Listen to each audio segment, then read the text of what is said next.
Assalamualaikum warahmatullahi wabarakatuh.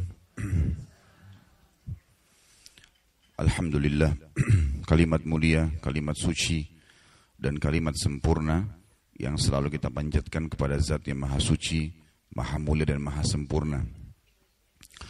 Kalimat ini yang telah disiapkan oleh Sang Pencipta Allah untuk memenuhi segala kebutuhan kita, maka sangat wajar kalau kita selalu mengucapkan kalimat mulia ini.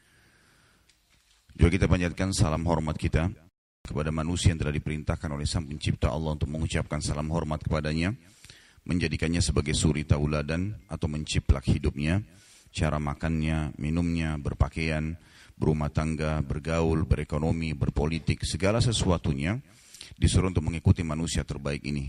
Dan juga perintah untuk mengucapkan salam ini adalah ibadah untuk setiap orang beriman, maka sangat wajar kalau kita selalu membacakan salawat dan taslim kepada Nabi besar Muhammad sallallahu alaihi wasallam.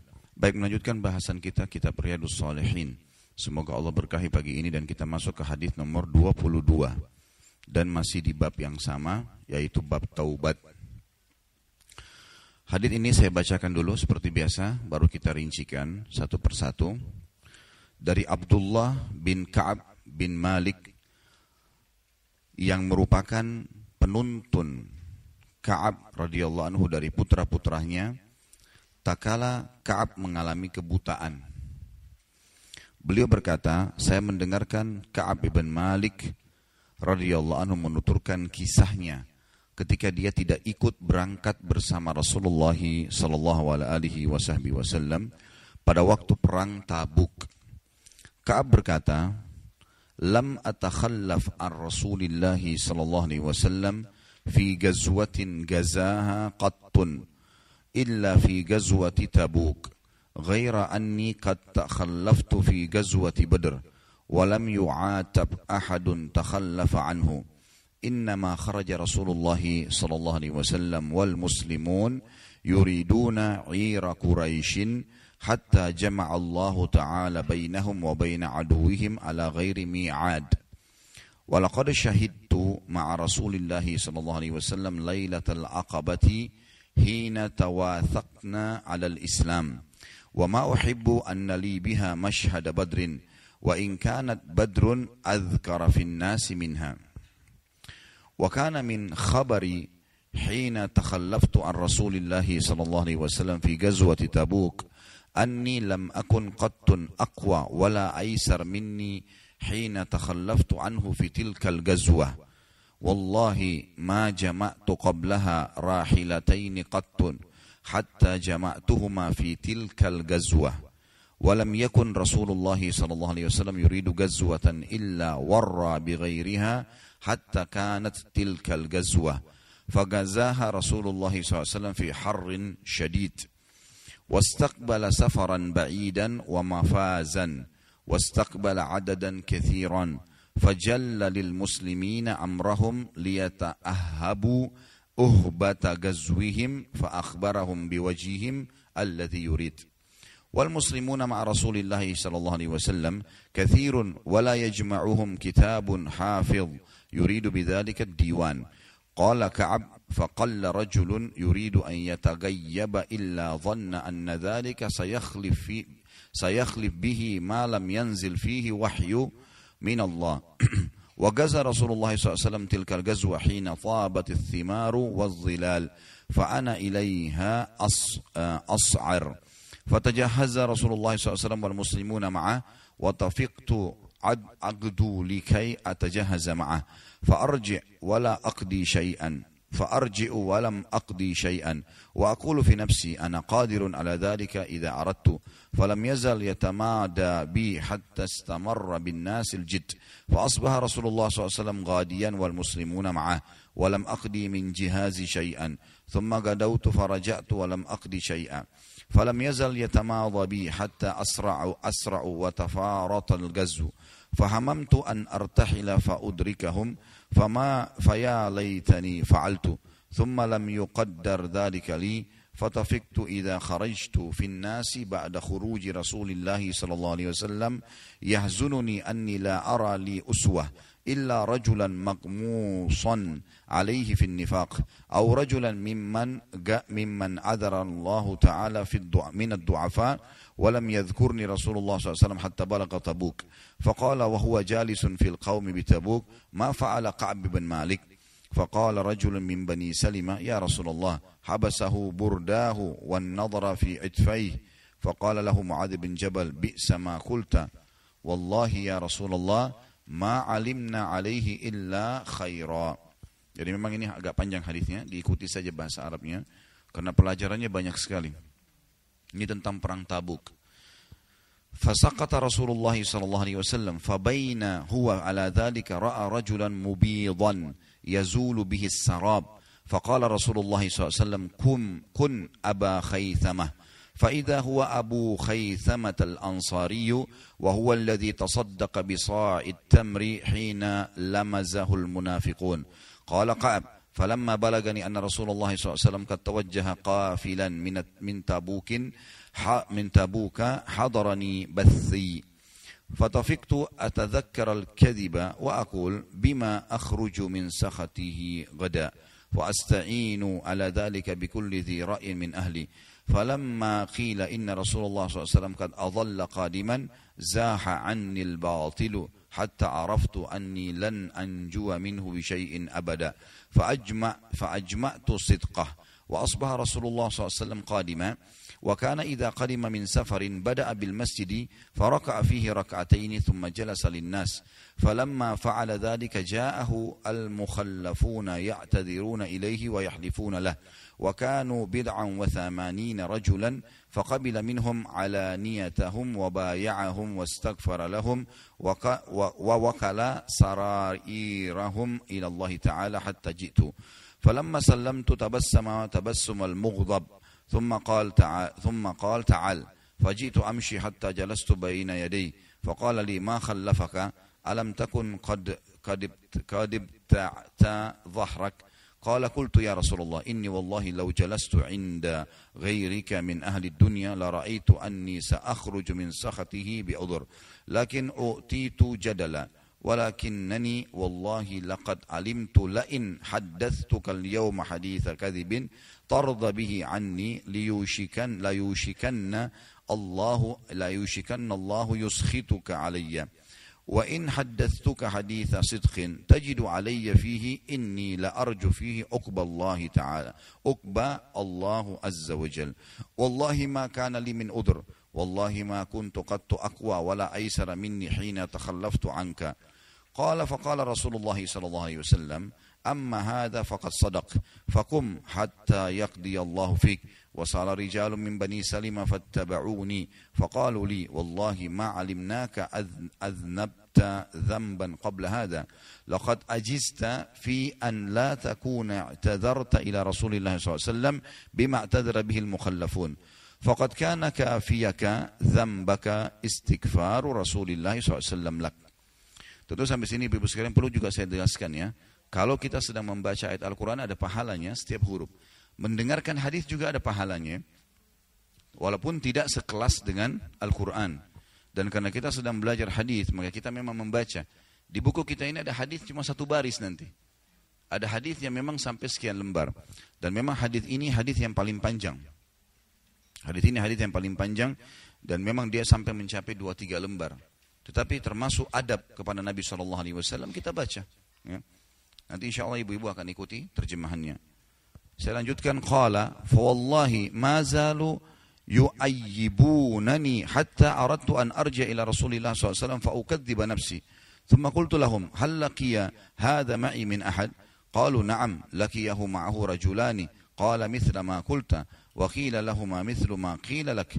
قال قلت من هما قالوا مرارة بن ربيع الأمري وهلال بن أمية الواقفي قال فذكروا لي رجلين صالحين قد شهدا بدرا فيهما أسوة قال فمضيت حين ذكرتهما لي. ونهى رسول الله صلى الله عليه وسلم عن كلامنا أيها الثلاثة من بين من تخلف عنه فاجتنبنا الناس، أو قال تغيروا لنا حتى تنقرت لي في نفس الأرض فما هي بالأرض التي أعرف، فلبثنا على ذلك 50 ليلة. فأما صاحباي فاستكانا وقعدا في بيوتهما يبكيان، وأما أنا فكنت أشب القوم وأجلدهم، فكنت أخرج فأشهد الصلاة مع المسلمين وأطوف في الأسواق ولا يكلمني أحد، وآتي رسول الله صلى الله عليه وسلم فأسلم عليه وهو في مجلسي بعد الصلاة، فأقول في نفسي هل حرك شفتيه برد السلام أم لا، ثم أصلي قريبا منه وأسارقه النظر، فإذا أقبلت على صلاة نظر إلي، وإذا التفت نحوه أعرض عني، حتى إذا طال ذلك علي من جفوة المسلمين مشيت حتى تسورت جدار حائط أبي قتادة وهو ابن عمي وأحب الناس إلي، فسلمت عليه فوالله ما رد علي السلام، فقلت له يا أبا قتادة أنشدك بالله هل تعلمني أحب الله ورسوله صلى الله عليه وسلم، فسكت، فعدت بناشدته فسكت، فعدت فناشدته فقال الله ورسوله أعلم، ففاضت عيناي وتوليت حتى تسورت الجدار، فبين أنا أمشي في سوق المدينة إذا تبطي من نبت أهل الشام مما قدم بالطعام يبيئه بالمدينة يقول من يدل على كعب بن مالك، فطفق الناس يشيرون له إلي حتى جاءني فدفع إلي كتابا من ملك غسان، وكنت كاتبا فقرأته فإذا فيه أما بعد فإنه قد بلغنا أن صاحبك قد جفاك ولم يجعلك الله بدار هوان ولا مضيعة، فالحق بنا نواسيك. فقلت حين قرأته وهذه أيضا من البلاء، فتيممت بها التنور فسجرتها حتى إذا مضت 40 من 50 واستلبث الوحي إذا رسول الله صلى الله عليه وسلم يأتيني، فقال إن رسول الله صلى الله عليه وسلم يأمرك أن تعتزل امرأتك، فقلت أطلقها أم ماذا أفعل، فقال لا بل اعتزلها فلا تقربنها، وأرسل إلى صاحبي بمثل ذلك، فقلت لامرأتي الحكي بأهلك فكوني عندهم حتى يقضي الله في هذا الأمر. فجاءت امرأة هلال بن أمية رسول الله صلى الله عليه وسلم فقالت له يا رسول الله إن هلال بن أمية شيخ ضائع ليس له خادم، فهل تكره أن أخدمه؟ فقال لا ولكن لا يقربنك. فقالت إنه والله ما بي من حركتي إلى شيء، والله ما زال يبكي منذ كان من أمره ما كان إلى يومي هذا. فقال لي بعض أهلي لو استأذنت رسول الله صلى الله عليه وسلم في امرأتك فقد أذن لامرأة هلال بن أمية أن تخدمه، فقلت لا أستأذن فيها رسول الله صلى الله عليه وسلم، وما يدريني ماذا يقول رسول الله صلى الله عليه وسلم إذا استأذنت فيها وأنا رجل شاب. فلبثت بذلك 10 ليالي، فكمل لنا 50 ليلة من حين نهي عن كلامنا. ثم صليت صلاة الفجر صباح 50 ليلة على ظهر بيت من بيوتنا، فبين أنا جالس على الحال التي ذكر الله تعالى منا قد ضاقت علي نفسي وضاقت علي الأرض بما رحبت، سمعت صوت صارخ أوفى على سلع يقول بأعلى صوته يا كعب بن مالك أبشر، فحررت ساجدا وعرفت أنه قد جاء فرج، فآذن رسول الله صلى الله عليه وسلم ناس بتوبة الله تعالى علينا حين صلى صلاة الفجر، فذهب الناس يبشروننا، فذهب قبل صاحبي مبشرون وركض رجل إلي فرسا وسعى ساع من أسلم قبلي وأوفى على الجبل فكان الصوت أسرع من الفرس فلما جاءني الذي سمعت صوته يبشرني نزعت له ثوبي فقصيتهما إياه ببشراه والله ما أملك غيرهما يومئذ واستعرت ثوبين فلبثتهما وانطلقت أتأمم رسول الله صلى الله عليه وسلم يتلقاني الناس فوجا فوجا يهنئونني بالتوبة ويقولون لي لتهنك التوبة الله عليك حتى دخلت المسجد فإذا رسول الله صلى الله عليه وسلم جالس حوله الناس فقام طلحة بن عبيد الله رضي الله عنه يهرول حتى صافحني وهنأني والله ما قام رجل من المهاجرين غيره فكان كعب لا ينساها لطلحة قال كعب فلما سلمت على رسول الله صلى الله عليه وسلم قال وهو يبرق وجهه من السرور أبشر بخير يوم مر عليك مذ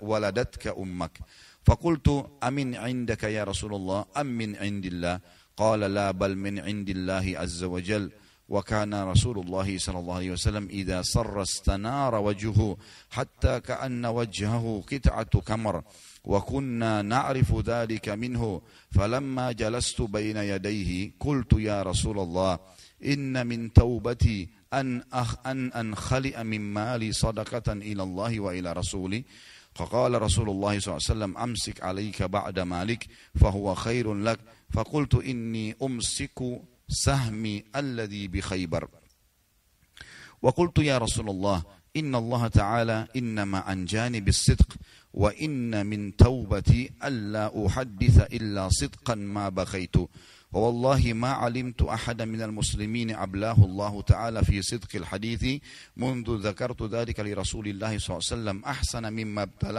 أحسن مما أبلاني الله تعالى والله ما تعمدت كذبة منذ قلت ذلك لرسول الله صلى الله عليه وسلم إلى يوم هذا وإني لأرجو أن يحفظني الله تعالى فيما بكي قال فأنزل الله تعالى لقد تاب الله على النبي والمهاجرين والأنصار الذين اتبعوه بساعة الأسرى حتى بلغ إنه بهم رؤوف رحيم وعلى الثلاثة الذين خلفوا حتى إذا ضاقت عليهم الأرض بما رحبت حتى بلغ اتقوا الله وكونوا مع الصادقين قال كعب والله ما أنعم الله علي من نعمة قط بعد إذ هداني الله للإسلام أعظم في نفسي من صدق رسول الله صلى الله عليه وسلم ألا أكون كذبته فأهلك كما هلك الذين كذبوا إن الله تعالى قال للذين كذبوا حين أنزل الوحي شر ما قال لأحد فقال الله تعالى سيحلفون بالله لكم إذا انقلبتم إليهم لتعرضوا عنهم فأعرضوا عنهم إنهم رجس ومأواهم جهنم جزاء بما كانوا يكسبون يحلفون لكم لترضوا عنهم فإن ترضوا عنهم فإن الله لا يرضى عن القوم الفاسقين قال كعب كنا خلفنا أيها الثلاثة عن أمر أولئك الذين قبل منهم رسول الله صلى الله عليه وسلم حين حلفوا له فبايعهم واستغفر لهم وأرجع رسول الله صلى الله عليه وسلم أمرنا حتى قضى الله تعالى فيه ذلك قال الله تعالى وعلى الثلاثة الذين خلفوا وليس الذي ذكر مما خلفنا تخلفنا عن الغزوة وإنما هو تخليفه إيانا وإرجاؤه أمرنا عمن حلف الله واعتذر إليه فقبل منه. Hadis yang mulia ini, ibu-ibu sekalian, adalah hadis yang sangat agung berbicara dalam bab taubat. Dan ulama hadis mengatakan tidak ada hadis yang seagung ini. Karena hadis ini adalah pengakuan seorang sahabat yang mulia, Ka'ab bin Malik radhiyallahu anhu, tentang bagaimana dia bertaubat dan bagaimana prosesnya. Saya bacakan terjemahannya. Kata Ka'ab bin Malik radhiyallahu anhu, aku tidak pernah tertinggal dari Rasulullah SAW dalam peperangan apapun yang dipimpin oleh beliau, kecuali dalam perang Tabuk. Dan Tabuk adalah sebuah lokasi yang sekarang masuk di negara Saudi, kurang lebih jaraknya dari Madinah 1000 km. Suatu hari Nabi SAW mengajak seluruh sahabat laki-laki untuk ikut, dan semuanya keluar kecuali orang-orang munafik, dan ada 3 orang beriman yang tidak sempat ikut. 3 orang ini salah satunya Ka'ab bin Malik, dan nanti kita sebutkan kenapa dia tidak ikut. Tabuk pada saat mau terjadi peperangan, ibu-ibu sekalian, ini lagi puncak-puncaknya panas sekali. Jadi puncak-puncaknya panas, kan kalau di Madinah kita tarik sekarang, itu puncak panas bisa mencapai 55 derajat. Dari sisi lain, kalau musim panas lagi memuncak, maka semua perkebunan kurma akan menghasilkan hasil yang maksimal. Jadi sahabat sudah menghadapi panas, lalu pekerjaan utama mereka adalah perkebunan kurma. Dan puncaknya panen, mereka harus tinggalkan sebelum panen. Ini sebuah cobaan yang berat, apalagi harus berperang, jihad. Dan selama ini peperangan yang paling jauh yang mereka jalani adalah peperangan ini, perang Tabuk yang sampai mencapai 1000 km dari kota Madinah. Kata Ka'ab, aku tidak pernah tertinggal sama sekali dari Rasulullah SAW dalam peperangan beliau, peperangan apapun yang dipimpin, kecuali perang Tabuk. Memang aku juga tertinggal dalam perang Badar, namun tidak ada seorang pun yang tertinggal waktu itu yang dicela, sebab Rasulullah SAW dan kaum muslimin keluar untuk menghadang kafilah dagang Quraisy yang pulang dari Syam, hingga kemudian Allah mempertemukan mereka dengan musuh mereka tanpa rencana. Sampai sini dulu di garis bawahi. Ka'ab bin Malik radhiyallahu anhu menyebutkan tentang peperangan yang lain yang dia tidak ikut, yaitu perang Badar. Perang Badar terjadi tahun 2 Hijriah di bulan Ramadan. Dan pada saat itu Nabi SAW tidak mengiklankan untuk perang. Beliau mengiklankan siapapun yang mau ikut boleh silahkan. Ini bukan peperangan tapi menyerang kafilah Quraisy. Kafilah diistilahkan ibu-ibu sekalian kalau 3 unta ke atas. Kalau kurang dari 3 unta tidak dikatakan kafilah. Waktu para sahabat diwajibkan hijrah ke Madinah oleh baginda Nabi SAW, dan ini perintah dari Allah tentunya, yang maha tinggi dan maha perkasa, maka banyak di antara sahabat Nabi yang kaya raya seperti Utsman bin Affan, Abu Bakar, Abdurrahman bin Auf, banyak yang lainnya kaya raya, harta mereka semua dirampas oleh orang-orang Quraisy, diambil rumahnya, perdagangannya, bahkan ada yang istrinya diambil, anaknya diambil, karena mereka dalam keadaan kafir. Maka Nabi SAW begitu tiba di Madinah membentuk Sariyah. Sariyah ini pasukan-pasukan kecil di bawah 100 orang jumlahnya, untuk menyerang kafilah-kafilah Quraisy. Jadi untuk mengambil kembali harta muslimin yang telah direbut oleh mereka di Mekah. Dan selama itu kurang lebih ada 7 atau 8 penyerangan tidak pernah berhasil. Belum pernah berhasil. Sampai puncaknya ada satu kafilah Quraisy terdiri dari 2.500 unta.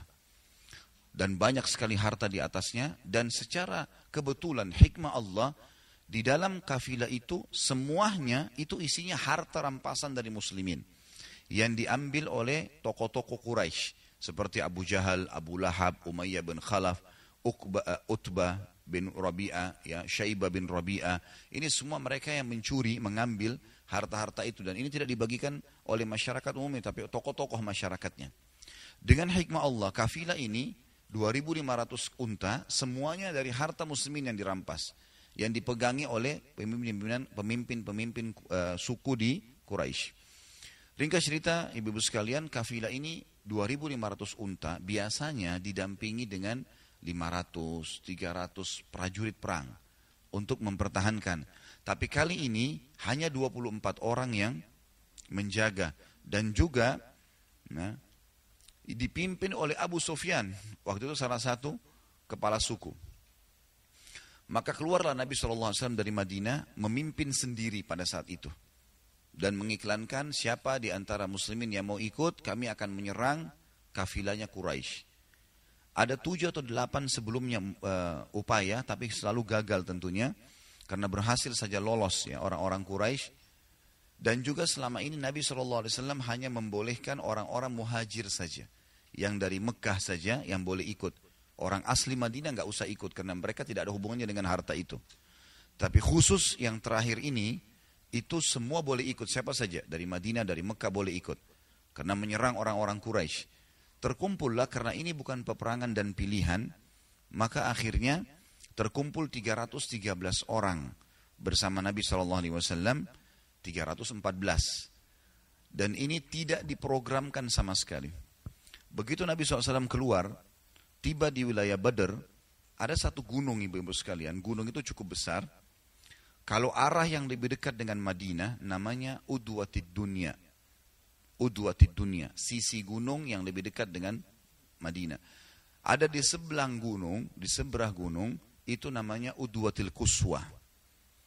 Waktu Nabi SAW tiba di lokasi ini, di Udwatid Dunya, rupanya kafilah Quraisy, Abu Sufyan sudah lolos. Namun Abu Sufyan tahu kalau Nabi SAW keluar dari Madinah. Supaya mereka bisa selamat, Abu Sufyan mengirim berita ke Mekah. Pada saat berita dikirim ke Mekah, orang-orang Mekah termasuk Abu Jahal mempersiapkan pasukan dan akhirnya ringkas cerita terkumpul 1.000 orang. Prajurit perang. Terdiri dari 800 ekor kuda dan 200 ekor unta.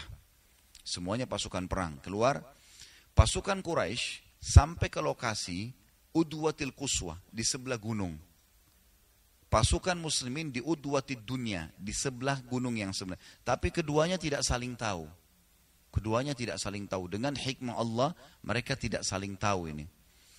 Maka yang terjadi ibu-ibu sekalian, kafilah Quraisy, Abu Sufyan berhasil menaikkan kafilahnya di gunung-gunung, berhasil lolos. Abu Sufyan tidak tahu kalau pasukan Quraisy sudah tiba di lokasi itu. Sampai kata para ulama, perang Badr itu betul-betul tanda kutip ya, perang rekayasa Allah yang maha tinggi dan maha pemurah. Nanti kita akan sebutkan ayatnya, bagaimana peperangan itu sangat luar biasa terjadi. Yang jelas, pada saat itu ibu-ibu sekalian, kafilah Quraisy berhasil lolos, lalu kemudian Abu Sufyan nyurat ke pasukan orang-orang Quraisy, saya sudah berhasil lolos, kalian pulang aja. Hampir seluruh pasukan mau pulang. Tetapi dengan hikmah Allah, rupanya Abu Jahal yang dikenal dengan Fir'aun umat ini, memotivasi pasukan, jangan balik, kita sudah tiba. Akhirnya mereka tinggal. Mereka nggak jadi balik lah. Terjadilah pada saat itu peperangan, ya, dengan hikmah Allah terjadi peperangan, dan orang-orang yang hadir di Badr dijamin bagi mereka surga. Sampai kata Nabi SAW pada saat pasukan akan bertemu, ya, kalau tidak ada seorang pun di antara kalian mati terbunuh di sini di Badr kecuali pasti masuk surga. Ada satu sahabat namanya Abdullah. Abdullah ini mengatakan, bakhin, indah sekali ya Rasulullah. Indah sekali. Coba ulangi. Nabi SAW mengatakan, demi zat yang jiwa Muhammad dalam genggamannya, tidak ada seorang pun di antara kalian yang hadir di sini di Badr, kemudian terbunuh kecuali pasti masuk surga. Ada jaminan. Maka akhirnya berkecamuklah peperangan, dan Abdullah ini lagi pegang 2 butir kurma. Kemudian dia makan dulu, pasukan lagi nyerang, dia makan. Begitu dia makan, dia mengatakan, sungguh kalau saya selesaikan makan kurma ini masih lama untuk masuk surga. Lalu kemudian dibuang sama dia, lalu dia masuk sampai terbunuh mati syahid. Perang Badar punya kisah sendiri. Kalau ibu-ibu kembali ke sirah, kajian saya di YouTube Sirah Nabawi Perang Badar, lebih lengkap daripada ini. Saya jelaskan berikut ayat-ayatnya dan prosesi kejadian yang unik terjadi pada saat itu. Tapi yang jelas, peperangan Nabi SAW Badar ini, karena tadinya bukan niat perang, niatnya hanya menyerang kafilah, maka tidak diwajibkan orang untuk hadir. Ini makna kalimatnya Ka'ab bin Malik tadi. Saya tidak pernah kehilangan peperangan Nabi SAW. Semuanya saya ikutin. Nabi suruh perang. Kecuali di Tabuk yang akan diceritakan sama dia sekarang. Apa sebabnya dia lupa, apa sebabnya dia enggak ikut. Dan Badr yang memang tidak ada orang yang diwajibkan ikut pada siapa saja yang mau ikut. Itu maknanya ya. Nanti insya Allah kalau Allah masih mudahkan waktunya, saya akan sebutkan di dalam surah Al-Anfal itu. Ayat tentang kisah tadi Udwatil Dunya dan Udwatil Quswa. Tetapi karena kita ya, Al-Anfal surah nomor 8. Kalau saya tidak salah itu ayatnya ayat 14 ya. Coba saya lihat dulu. Itu tentang kisah perang Badar. Tapi karena kita bukan menyebutkan kisah perang Badar, maka saya lebih fokus membahas nanti surah At-Taubah yang menjelaskan tentang perang Tabuk ya. Ada kalimat udwatid dunya dan udwatil quswah. Jadi mulai dari ayat 5. Kalau masalah perang Badar itu Al-Anfal surah nomor 8 ayat 5. Kalau tentang kisah Badar ya, ayat 5, ayat 6, ayat 7 gitu. 8, 9, 10 ini semua masih.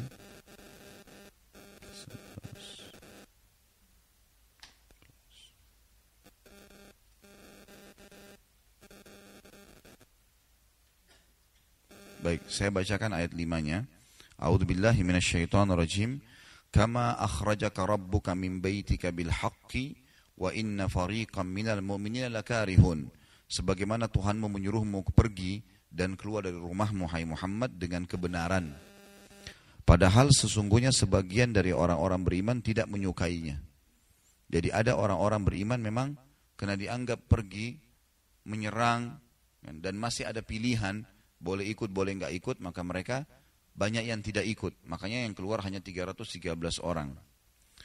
Kemudian ayat 6-nya yujadilunaka fil haqqi ba'dama tabayyana ka'annama yusaquna ilal mauti wa hum yanzurun. Mereka membantahmu tentang kebenaran sesudah nyata bahwa mereka pasti menang, seolah-olah mereka dihalau kepada kematian, sedangkan mereka melihat sebab-sebab kematian itu.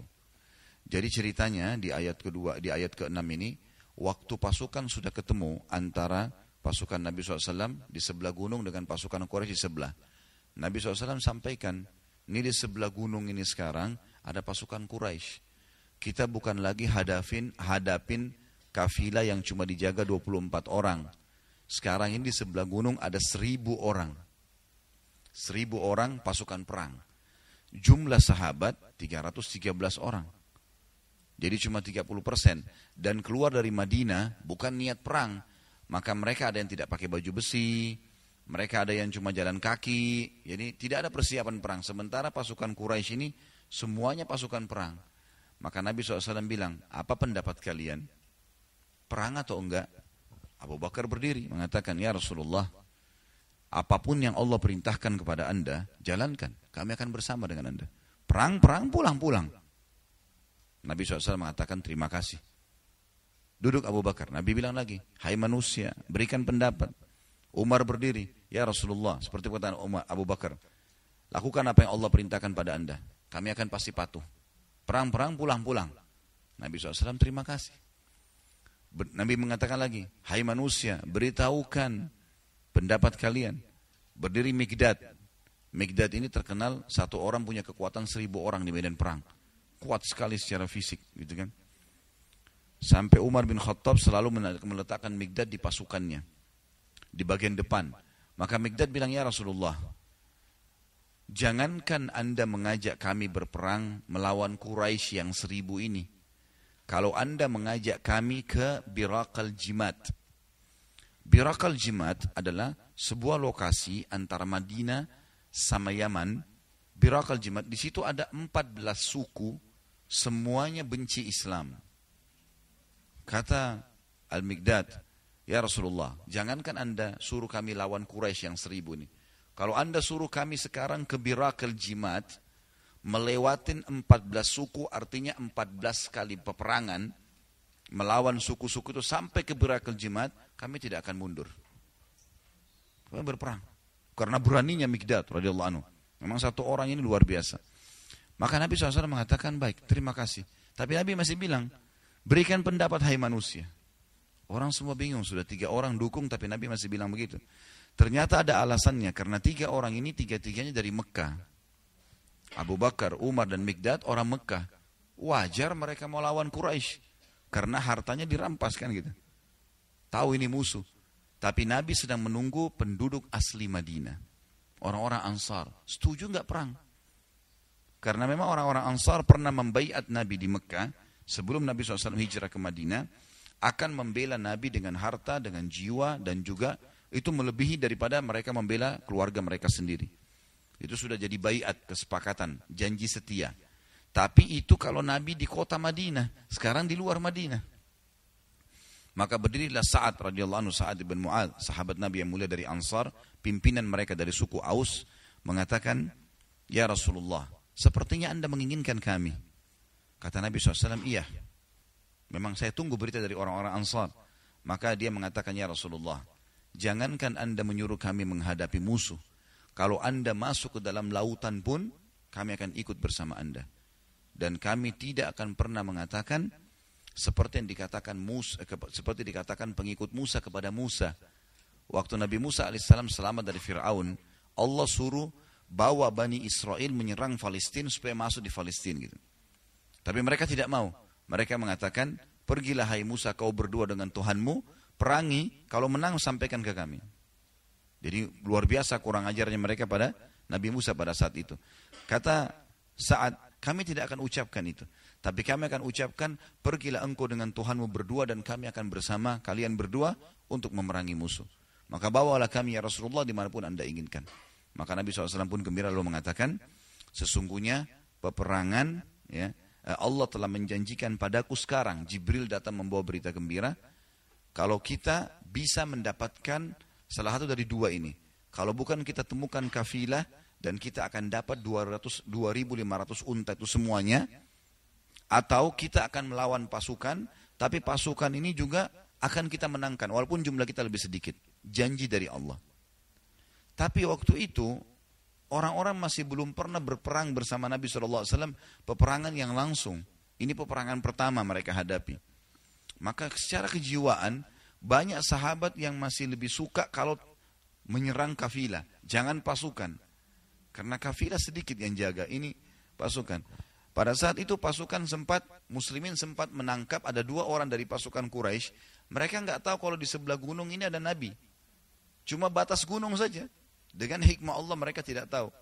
Makanya dalam Al-Quran, dalam Al-Anfal kalau kita bacakan lengkap ini, itu sebenarnya diceritakan bagaimana Allah telah mengatur peperangan itu. Karena kalau kalian janjian, kalian tidak akan berperang. Maka lewatlah 2 orang pasukan Quraisy ke tempat pasukan muslimin mau cari air. Mau minum, nggak ada air. Mereka tidak tahu kalau di sana ada pasukan. Lalu ditawan oleh muslimin. Waktu ditawan, digebukin. "Kalian dari mana? Dari kafilah atau dari pasukan?" Mereka bilang, "Kami dari pasukan Quraisy." Jadi beberapa sahabat karena tidak mau berperang lawan pasukan, terus saja digebukin. "Kalian pasti dari kafilah. Kalian pasti dari kafilah." Sampai karena kesakitan, 2 orang ini mengatakan, "Iya, kami dari kafilah." Akhirnya Nabi SAW pimpin sholat. Habis sholat Nabi mengatakan, "Sungguh aneh kalian ini. Pada saat kedua orang itu jujur, kalau mereka dari pasukan, kalian gebukin. Pada saat mereka bohong, mereka mengatakan kami dari kafilah, kalian membenarkan. Karena jiwa itu masih belum mau berperang. Gitu kan. Ini peperangan mereka yang pertama. Maka akhirnya Nabi SAW meringkas cerita terjadi peperangan, dan pada saat itu makna ayat Al-Anfal 6 tadi di sini, bahwasanya ada sebagian orang-orang beriman tidak menyukainya. Maksudnya bukan tidak menyukai jalan bersama Nabi SAW, tapi tidak menyukai bertemu dengan pasukan Quraisy. Yang ayat 6 ya. Makanya dikatakan mereka membantahmu. Maksudnya di sini adalah mereka berdialog, minta supaya semoga saja yang diserang adalah kafilah. Ayat 7-nya, wa idh ya'idukumullahu ihdat ta'ifataini annaha lakum wa tawadduna anna ghaira dhati syauqati takunu lakum wa yuridullahu an yuhiqqal haqqa bikalimati wa yaqta'a dabiral kafirin. Dan ingatlah ketika Allah menjanjikan kepadamu bahwa salah satu dari 2 golongan yang kamu hadapi, kafilah atau pasukan, adalah untukmu. Pasti kalian menang hai muslimin. Sedang kamu menginginkan bahwa yang tidak mempunyai kekuatan senjata lah yang untukmu. Maksudnya kafilah, bukan pasukan. Dan Allah menghendaki untuk membenarkan yang benar dengan ayat-ayatnya dan memusnahkan orang-orang kafir. Maksudnya Allah memang sengaja mau membuat kalian bertemu dengan pasukan, lalu kalian menang, supaya jiwa kalian setelahnya mau berperang. Dan juga orang-orang kafir terpukul. Karena memang di perang Badar, ibu-ibu sekalian, tokoh-tokoh Quraisy itu lebih dari 15 orang mati semua. Termasuk Abu Jahal, Umayyah bin Khalaf, ini mati semua di perang Badar itu. Kata Allah, tujuannya Allah mempertemukan 2 pasukan ini, liyuhiqqal haqqa wa yubtilal batila walau karihal mujrimun. Dan Allah menetapkan yang hak Islam dan membatalkan yang batil atau kesyirikan, walaupun orang-orang yang berdosa tidak menyukainya. Tentu setelahnya ini ada ayat-ayat Al-Quran bicara tentang turunnya malaikat, ya, membantu mereka adanya adanya hujan yang turun di pasukan muslimin, turun hujan gerimis, lembut sekali, sehingga membuat malam itu pasukan muslimin tertidur semuanya. Di sebelah gunung turun hujan lebat, sehingga membuat musyrikin tidak ada yang bisa tidur malam itu. Berat semua baju-baju mereka, lalu becek tanah-tanah mereka, sehingga mereka sulit untuk jalan. Ya. Dan itu ada tentu disebutkan dalam Al-Quran di sini, ya. Itu di ayat Al-Anfal ayat 11-nya. Saya agak cepat di sini karena kita bukan bicara Badr, ya. Kita bicara senang Tabuk, ya.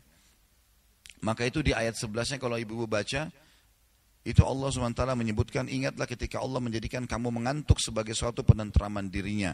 Dan Allah menurunkan kepadamu hujan dari langit, gerimis tadi, untuk mensucikan kamu dengan hujan itu dan menghilangkan dari kamu gangguan-gangguan syaitan, dan untuk menguatkan hati dan memperteguhkan dengannya telapak kakimu. Jadi lokasi muslimin kena hujan gerimis, padang pasir itu kalau kering, tanahnya cepat capek kita kalau jalan. Berat. Kalau dia terlalu becek, juga berat jalan. Tapi kalau cuma dipercikin air sedikit, itu jadi ringan kita jalan di atasnya. Maka di pasukan muslimin diturunkan hujan yang gerimis supaya langkah kaki mereka untuk lawan musuh itu mudah. Sementara orang-orang Quraisy dibuatkan sulit mereka untuk itu. Ya, di ayat 42. Yang tadi saya janjikan itu tentang lokasi pasukan muslim di Udwatid Dunya, lebih dekat dengan Madinah, dengan pasukan kafir di Udwatil Quswa. Sama Al-Anfal tapi ayat 42-nya langsung. A'udzu billahi minasyaitonir rajim. Id antum bil udwatid dunya wa hum bil udwatil quswa war rakbu asfala minkum. Walau tawa'adtum lakhtalaftum fil mi'adi walakin liyaqdi Allah amran kana maf'ula liyahlika man halaka an bayyinatin wa yahya man hayya an bayyinah wa inna Allah lasamiun alim. Ingatlah ketika hari kamu berada di pinggir lembah yang dekat, Udwatid Dunya, maksudnya lebih dekat dengan Madinah. Dan ketika mereka, pasukan Quraisy berada di pinggir lembah yang jauh, Udwatil Quswa, di sebelah gunung itu. Dan kafilah Quraisy Abu Sufyan tadi yang lagi dikejar muslimin, itu berada di dekat kalian, di bawah kalian, maksudnya sudah lewat dari kalian. Kata Allah, sekiranya kalian mengadakan persetujuan untuk menentukan hari pertempuran itu, pastilah kalian tidak sependapat dalam menentukan pertempuran itu. Artinya kalau ini tiba-tiba saja Nabi bilang, ayo kita berperang lawan Quraisy, mungkin mereka tidak akan keluar. Tapi Allah, di sini dikatakan, Allah sengaja membuat itu. Akan tetapi Allah mempertemukan dua pasukan itu agar dia melakukan satu urusan yang mesti dilaksanakan. Maksudnya Allah berikan kemenangan kepada muslimin dan menghinakan orang-orang kafir. Yaitu agar orang-orang yang binasa itu binasanya dengan keterangan yang nyata. Kalau ada orang mati dalam Islam berarti mati syahid, mati dalam keadaan kafir berarti masuk neraka. Agar orang hidup, kalaupun hidup selamat dari peperangan, dia hidup dalam keimanan yang beriman, dan juga kalau dia meninggal kalau dia hidup dalam keadaan kafir, jelas kekafirannya. Semua itu sungguhnya karena Allah Maha mendengar lagi Maha mengetahui. Kita tinggalkan dulu ini tentunya karena kita akan bahas lanjutan hadisnya. Ini hanya karena ada kalimat di sini, kata Ka'ab, saya ulangi, aku tidak pernah tertinggal dari Rasulullah SAW dalam peperangan apapun yang dipimpin oleh beliau, kecuali dalam perang Tabuk yang akan kita bahas nanti. Memang aku juga tertinggal dalam perang Badr. Sudah kita jelaskan perang Badr tahun 2 Hijriah di bulan Ramadan. Namun tidak ada seorang pun yang tertinggal waktu itu, tidak ikut perang Badr, yang dicela, maksudnya disalahkan. Sebab Rasulullah SAW dan kaum muslimin keluar untuk menghadang kafilah dagang Quraisy yang pulang dari Syam. Hingga kemudian Allah mempertemukan mereka dengan musuh mereka tanpa rencana. Jelas sampai sini ya? Baik, kita lanjutkan. Dan sebelumnya aku telah hadir bersama Rasulullah SAW pada malam Aqabah. Malam Aqabah, Aqabah ini nama tiang tempat jumrah. Ya, jumrah Aqabah. Nah itu ada kejadian ya. Jadi Nabi Muhammad SAW setiap kali musim haji selalu menggunakan kesempatan musim haji untuk berdakwah. Menyampaikan kepada jemaah haji yang datang tentang Islam. Karena mereka juga haji pada saat itu. Tapi hajinya mereka dengan kemusyrikan sambil sembah-sembah berhala. Gitu kan. Tapi haji hadir di Mina, di Muzdalifah dari zaman Ibrahim alaihissalam. Syariatnya kan dari zaman Ibrahim AS dan penduduk Mekah mencampur baurkan antara syariat Ibrahim AS dengan kemusyrikan. Tapi mereka hadir di Arafah, mereka hadir di Muzdalifah, mereka hadir di Mina seperti kita sekarang. Hanya saja mereka taruh berhala-berhala di setiap tempat ini untuk dijadikan perantara dengan Allah, dan Allah tidak butuh perantara benda mati. Ya. Maka di sini dikatakan malam Aqabah, maksudnya hari Aqabah itu pernah Nabi lagi berdiri di Aqabah, ada beberapa orang dari Madinah datang kemudian membaiat Nabi. Jadi ada dikenal dalam buku sejarah baiat Aqabah pertama, baiat Aqabah kedua. Janji setia di Aqabah pertama, janji setia di Aqabah yang kedua. Janji setia di Aqabah pertama itu terjadi ibu-ibu sekalian pada saat Nabi SAW bertemu dengan beberapa orang-orang Madinah lalu menawarkan Islam. Rupanya orang-orang Madinah ini mereka tinggal di Madinah bersama dengan komunitas orang-orang Yahudi. Saya pernah sebutkan nama 3 suku Yahudi di Madinah. Masih ingat gak? Anggap lupa, sudah apa boleh buat. Qainuqa, Nadhir, dan Quraidah. Ini pernah kita tulis dulu. Suku Qainuqa, Nadhir, dan Quraidah. Harus cepat tulisnya. Qainuqa. Qainuqa. Ini kan bukan anak SD, harus didikte satu-satu. Qainuqa, kemudian Nadhir, dan Quraidah. Ya, 3 suku. Andai ada papan tulis, saya tuliskan gitu kan. Tapi yang jelas 3 nama suku ini. Nah ini 3 suku Yahudi sekarang ini ditulis dalam buku-buku sejarah Islam karena mereka penduduk Madinah pada saat itu. Dan kebanyakan orang-orang Yahudi sekarang keturunan dari mereka ini. Qainuqa, Nadhir, dan Quraidah. Mereka iya, Quraidah pakai dha ya. Jadi 3 suku ini itu mendominasi penduduk Madinah 50%. Jadi 50% penduduk Madinah waktu itu dari orang Yahudi 3 suku ini. Sisanya 50% lagi dari turunan Arab asli Madinah. 2 suku, namanya Aus dan Khazraj. Aus dan Khazraj. Jadi waktu itu Madinah dihuni oleh 5 suku ini gitu ya. Aus dan Khazraj 50%, Qainuqa, Nadhir, dan Quraidah 50%. Nah, rupanya orang-orang Yahudi yang 3 suku ini, kenapa? Khazraj. Ya. Nanti ini setelah masuk Islam, Aus dan Khazraj namanya Ansar.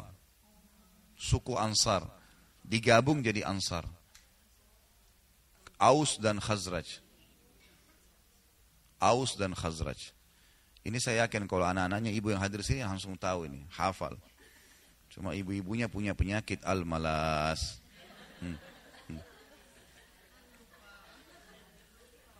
Baik, ada penyakit baru, al-lupa ini. Baik. Yang jelas, orang-orang Yahudi yang 3 suku ini, Bu, supaya mereka aman, dan ini selalu strateginya Yahudi sama. Mereka buat Aus dan Khazraj perang. Dikacoin. Jadi suku Yahudi yang 3 ini ada yang membiayai Aus, ada yang membiayai Ansar, kasih senjata, suplai makanan, perang. Jadi kacau terus ini. Dan 3 suku Yahudi ini suka bilang kepada Aus dan Khazraj, nanti di kota ini akan keluar nabi terakhir. Di Madinah ini keluar nabi terakhir, dan kami datang hijrah ke Madinah karena nunggu nabi itu. Dari dalam Taurat dan Injil disebutkan tempat hijrahnya nabi terakhir itu kota yang bernama Yathrib. Yathrib itu nama lainnya kota Madinah. Dulu sebelum Islam. Tapi setelah Islam Nabi SAW ganti menjadi Madinah atau Thabah atau Tayyibah. Dari namanya kota Madinah ada banyak. Maka kata orang-orang Yahudi kepada Aus dan Khazraj, di sini akan keluar nabi terakhir nanti. Dan kalau nabi itu keluar, kami akan beriman padanya. Dan pada saat kami beriman, kami akan perangi kalian, hai Aus dan Khazraj. Dan pasti kami menang karena bersama kami Nabi. Seperti itulah.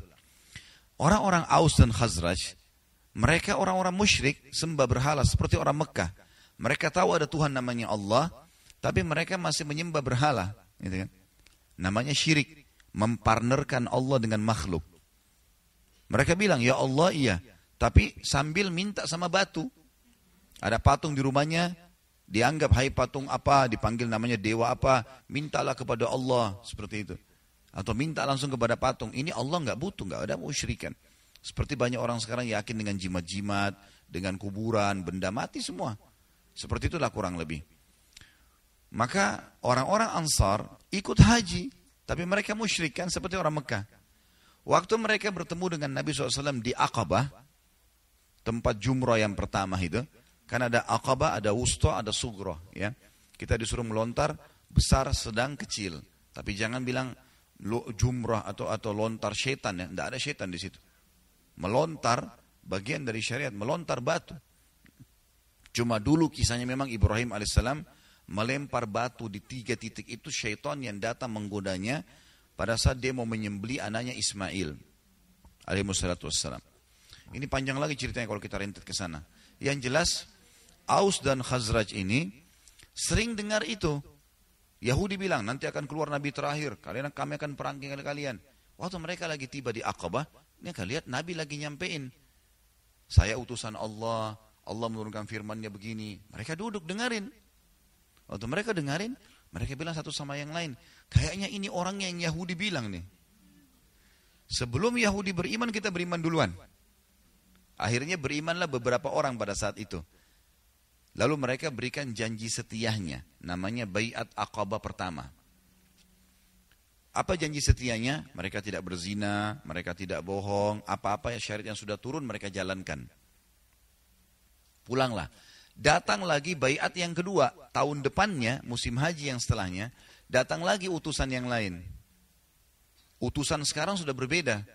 Mereka datang untuk mengajak Rasulullah ikut ke Madinah. Ya Rasulullah, di Mekah Anda ditolak, kami terima Anda di Madinah. Namanya janji setia Aqabah yang kedua.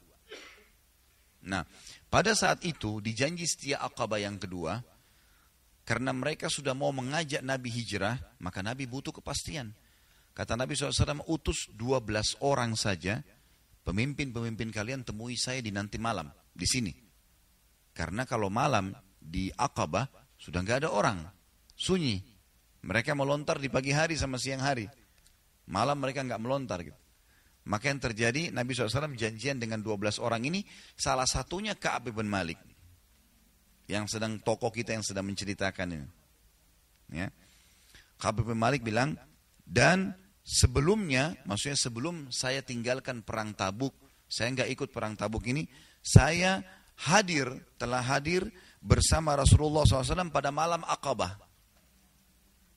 Apa isinya malam Aqabah itu? Nabi SAW bilang, kalau kalian mau saya hijrah ke Madinah, pindah tinggalkan Mekah, syaratnya bela saya dan agama ini melebihi diri kalian sendiri dan harta kalian juga keluarga kalian. Siap nggak? Jangan sampai saya pergi ke sana terus kalian biarkan nanti. Kalau siap saya pergi. Maka mereka pun sepakat mengatakan, baik ya Rasulullah, kami membela Anda lebih dari diri kami, keluarga kami, istri anak kami pun Anda lebih kami dahulukan, harta kami semua kami siap berikan. Yang penting Anda datang ke Madinah, sebarkan Islam di Madinah. Gitu. Maka terjadilah kesepakatan malam Aqabah namanya.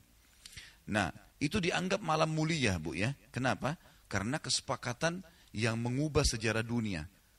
Karena setelah itu Nabi akhirnya hijrah ke Madinah, kekuatan muslimin jadi kuat sampai merebut Mekah sampai tersebar seperti sekarang. Itu dianggap malam penentuan.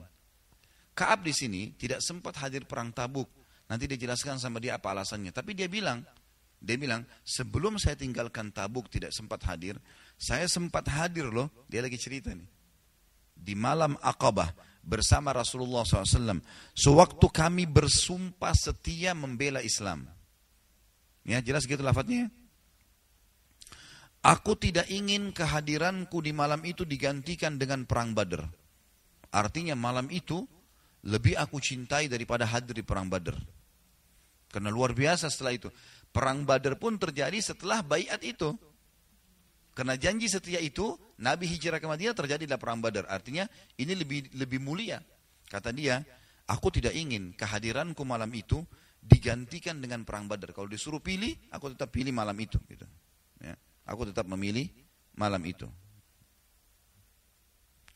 Kemudian kata dia, meskipun perang Badar lebih dikenang di tengah orang-orang daripada Baiat Aqabah. Orang lebih banyak kenal perang Badar. Padahal sebenarnya perang Badar terjadi justru karena Baiat itu. Walaupun saya tidak sempat hadir di perang Tabuk, tapi saya hadir loh di malam Aqabah. Itu lebih saya suka daripada perang Badar. Begitu bahasa dia. Dan di antara kisah hidupku adalah ketika aku tertinggal dari Rasulullah SAW di perang Tabuk. Artinya di antara kisah hidupku yang paling berpengaruh, gitu kan, dalam hidupku ini dan berbekas adalah pada saat aku tertinggal tidak ikut di perang Tabuk.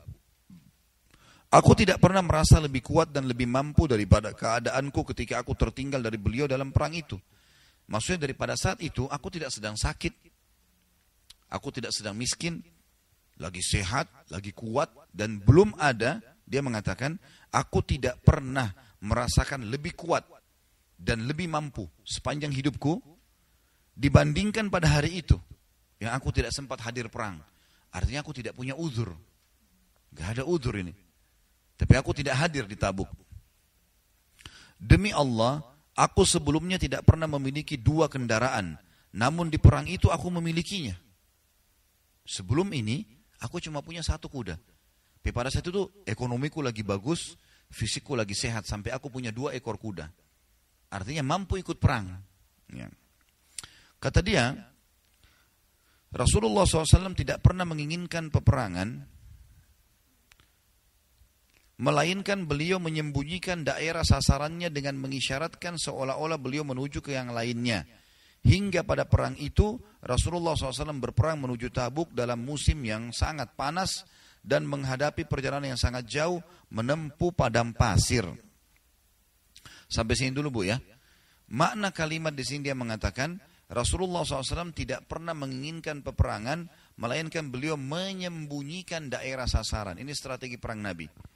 Jadi kalau Nabi SAW mau serang misalnya Mekah, nanti di peperangan Mekah juga begitu ya. Beliau jalan jauh, lawan arahnya. Jadi orang-orang tidak tahu kalau Nabi akan serang Mekah. Musuh tidak sempat siap. Juga kalau ada orang yang mau memata-matain, mereka tidak tahu. Prajurit-prajurit pun tidak disampaikan. Nabi cuma bilang kita akan jihad, siap-siap, siap semuanya. Keluar-keluar, tunggu instruksi saja. Dan ini salah satu strategi. Makanya di sini Nabi SAW dikatakan selalu menyembunyikan daerah sasarannya dengan mengisyaratkan seolah-olah beliau menuju ke yang lain. Artinya mengalihkan tempat lain. Hingga pada perang itu, maksudnya perang Tabuk, Rasulullah SAW berperang menuju Tabuk dengan musim yang sangat panas. Dan ini maksudnya adalah kecuali perang Tabuk. Nabi iklankan, kita akan ke Tabuk. Peperangan yang lain semua Nabi sembunyikan. Kecuali perang itu. Jadi jelas-jelas. Dan perlu ibu-ibu tahu, perang Tabuk adalah wilayah Tabuk waktu itu dikuasai oleh Romawi. Kekuatan Bizantium Romawi, kekuatan yang menguasai setengah dunia pada saat itu.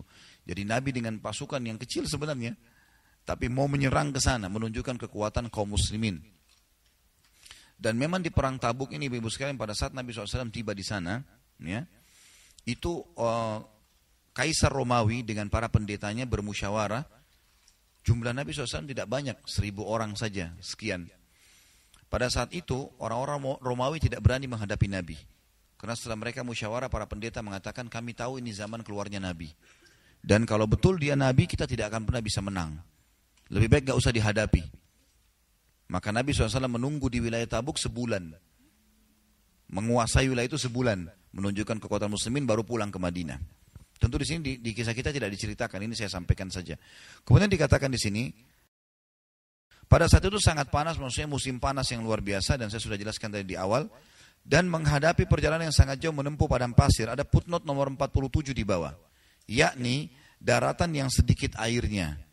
Ia dinamakan mafazah atau tempat keselamatan, adalah sebagai rasa optimisme dan harapan, sebab sedikit sekali orang yang selamat dari padang pasir. Di antara Madinah dan Tabuk terdapat beberapa padang pasir.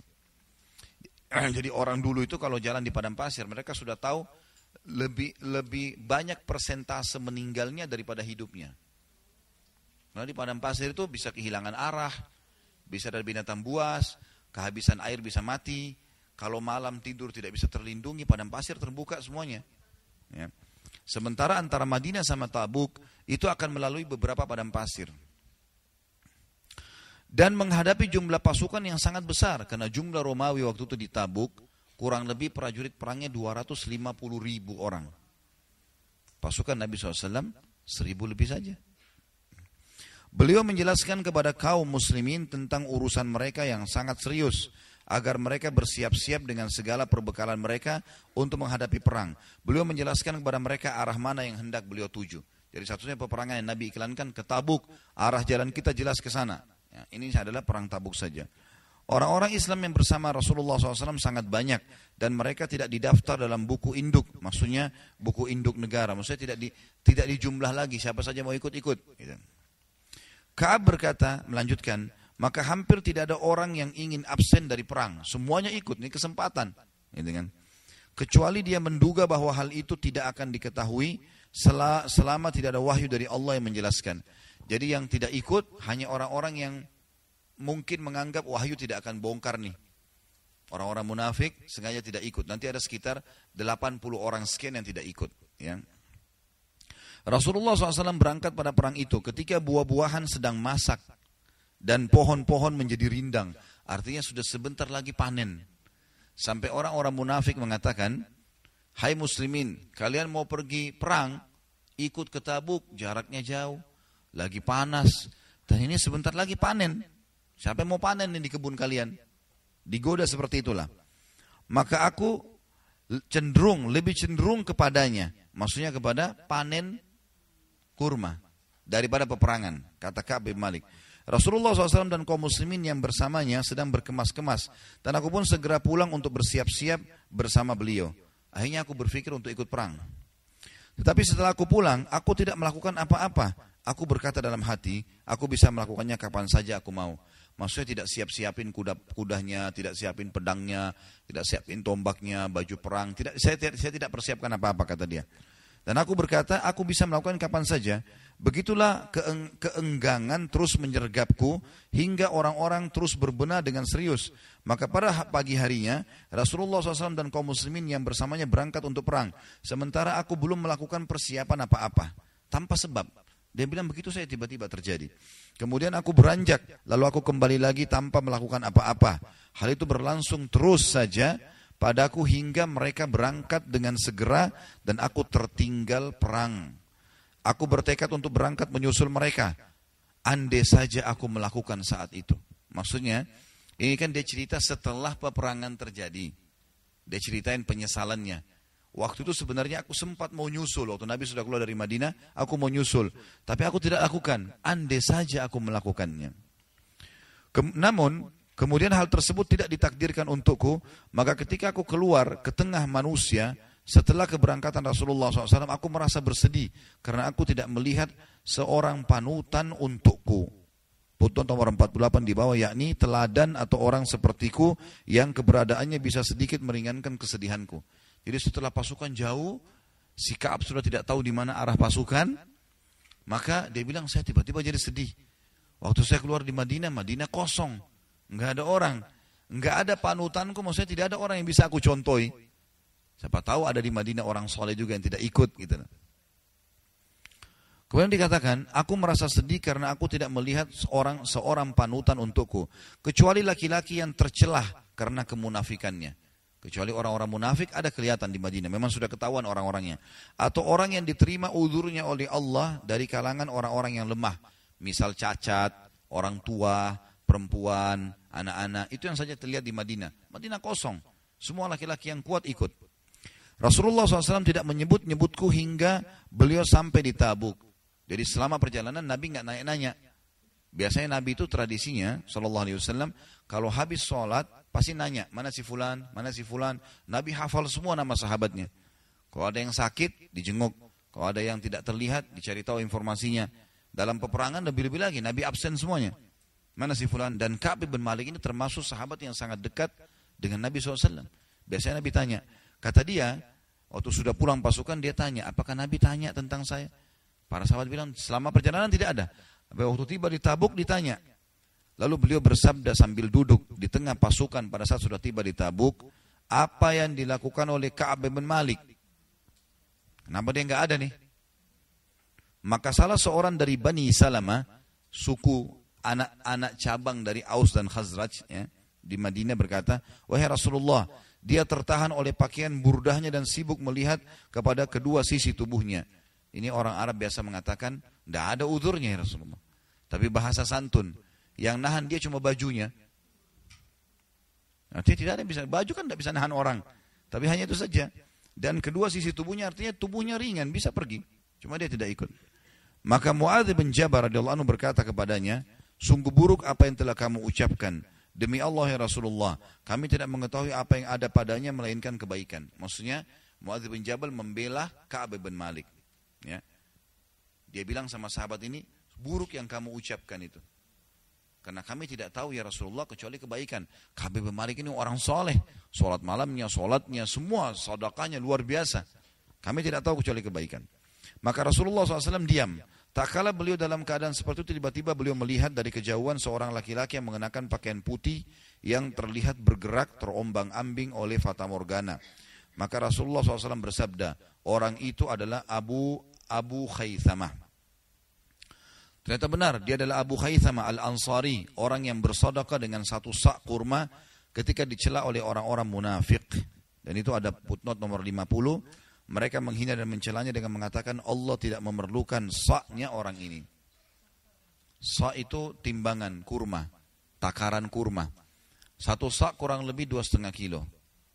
Jadi orang-orang dulu kalau mau bersedekah dia istilahkan, saya sedekah 1 sak, 2 sak, 5 sak. Nabi SAW pernah hutang 20 sak kurma dari orang pendeta Yahudi, gitu kan? Jadi itu takaran mereka, takaran 1 sak.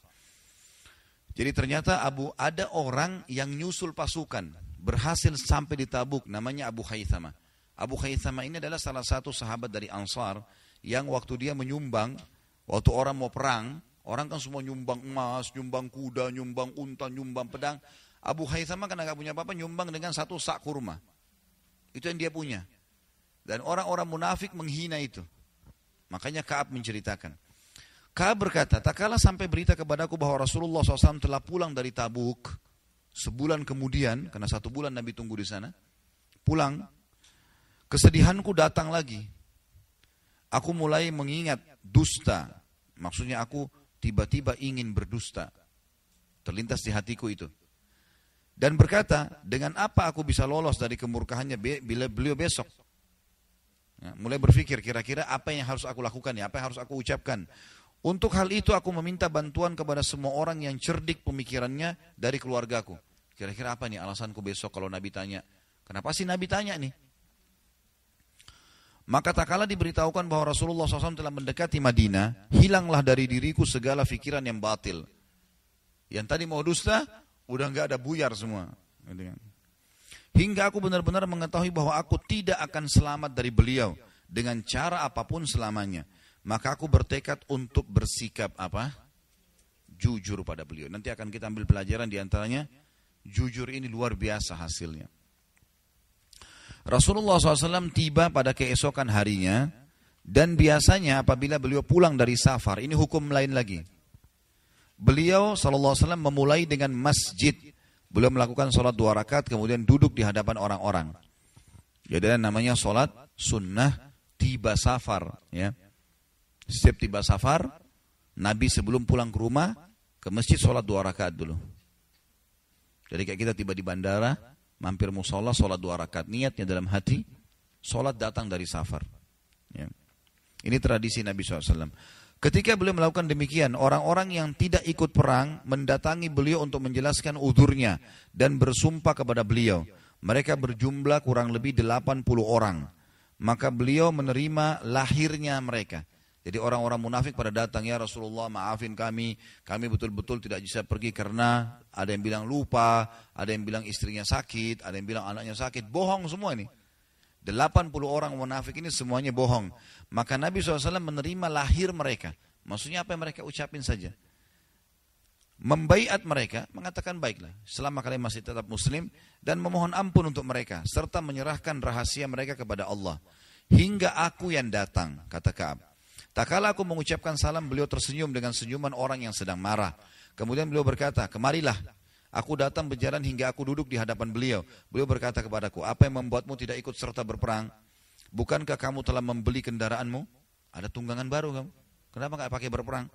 Ka'ab berkata, aku berkata, wahai Rasulullah, sesungguhnya saya atau aku, lebih baik sebenarnya aku semua saja ya. Jadi karena sudah dipakai aku tadi sebelumnya, sesungguhnya aku demi Allah seandainya aku duduk di hadapan orang selain Anda dari penduduk dunia, pasti aku yakin bahwa aku akan lolos dari murkahnya dengan sebuah alasan.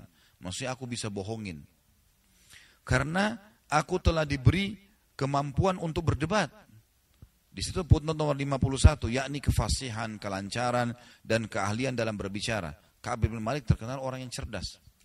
Akan tetapi demi Allah, aku benar-benar mengetahui bahwa jika hari ini aku menceritakan kepada Anda cerita dusta yang dengannya Anda bisa merelakanku, tentu tidak lama Allah pasti menjadikan Anda murka kepadaku. Akan turun wahyu membongkar itu. Dan betul nanti akan kita baca ada turun ayat membongkar itu. Dan apabila aku menceritakan kepada Anda dengan cerita yang jujur, pasti Anda murka kepadaku karenanya. Sesungguhnya dengan kejujuran ini, aku mengharap akibat yang baik dari Allah. Footnote nomor 52 di bawah, maksudnya akibat yang baik berupa diterimanya taubat aku oleh Allah dan keridhaan Rasulullah SAW kepadaku. Dan karena kejujurannya lah Allah benar-benar menerima taubatnya nanti.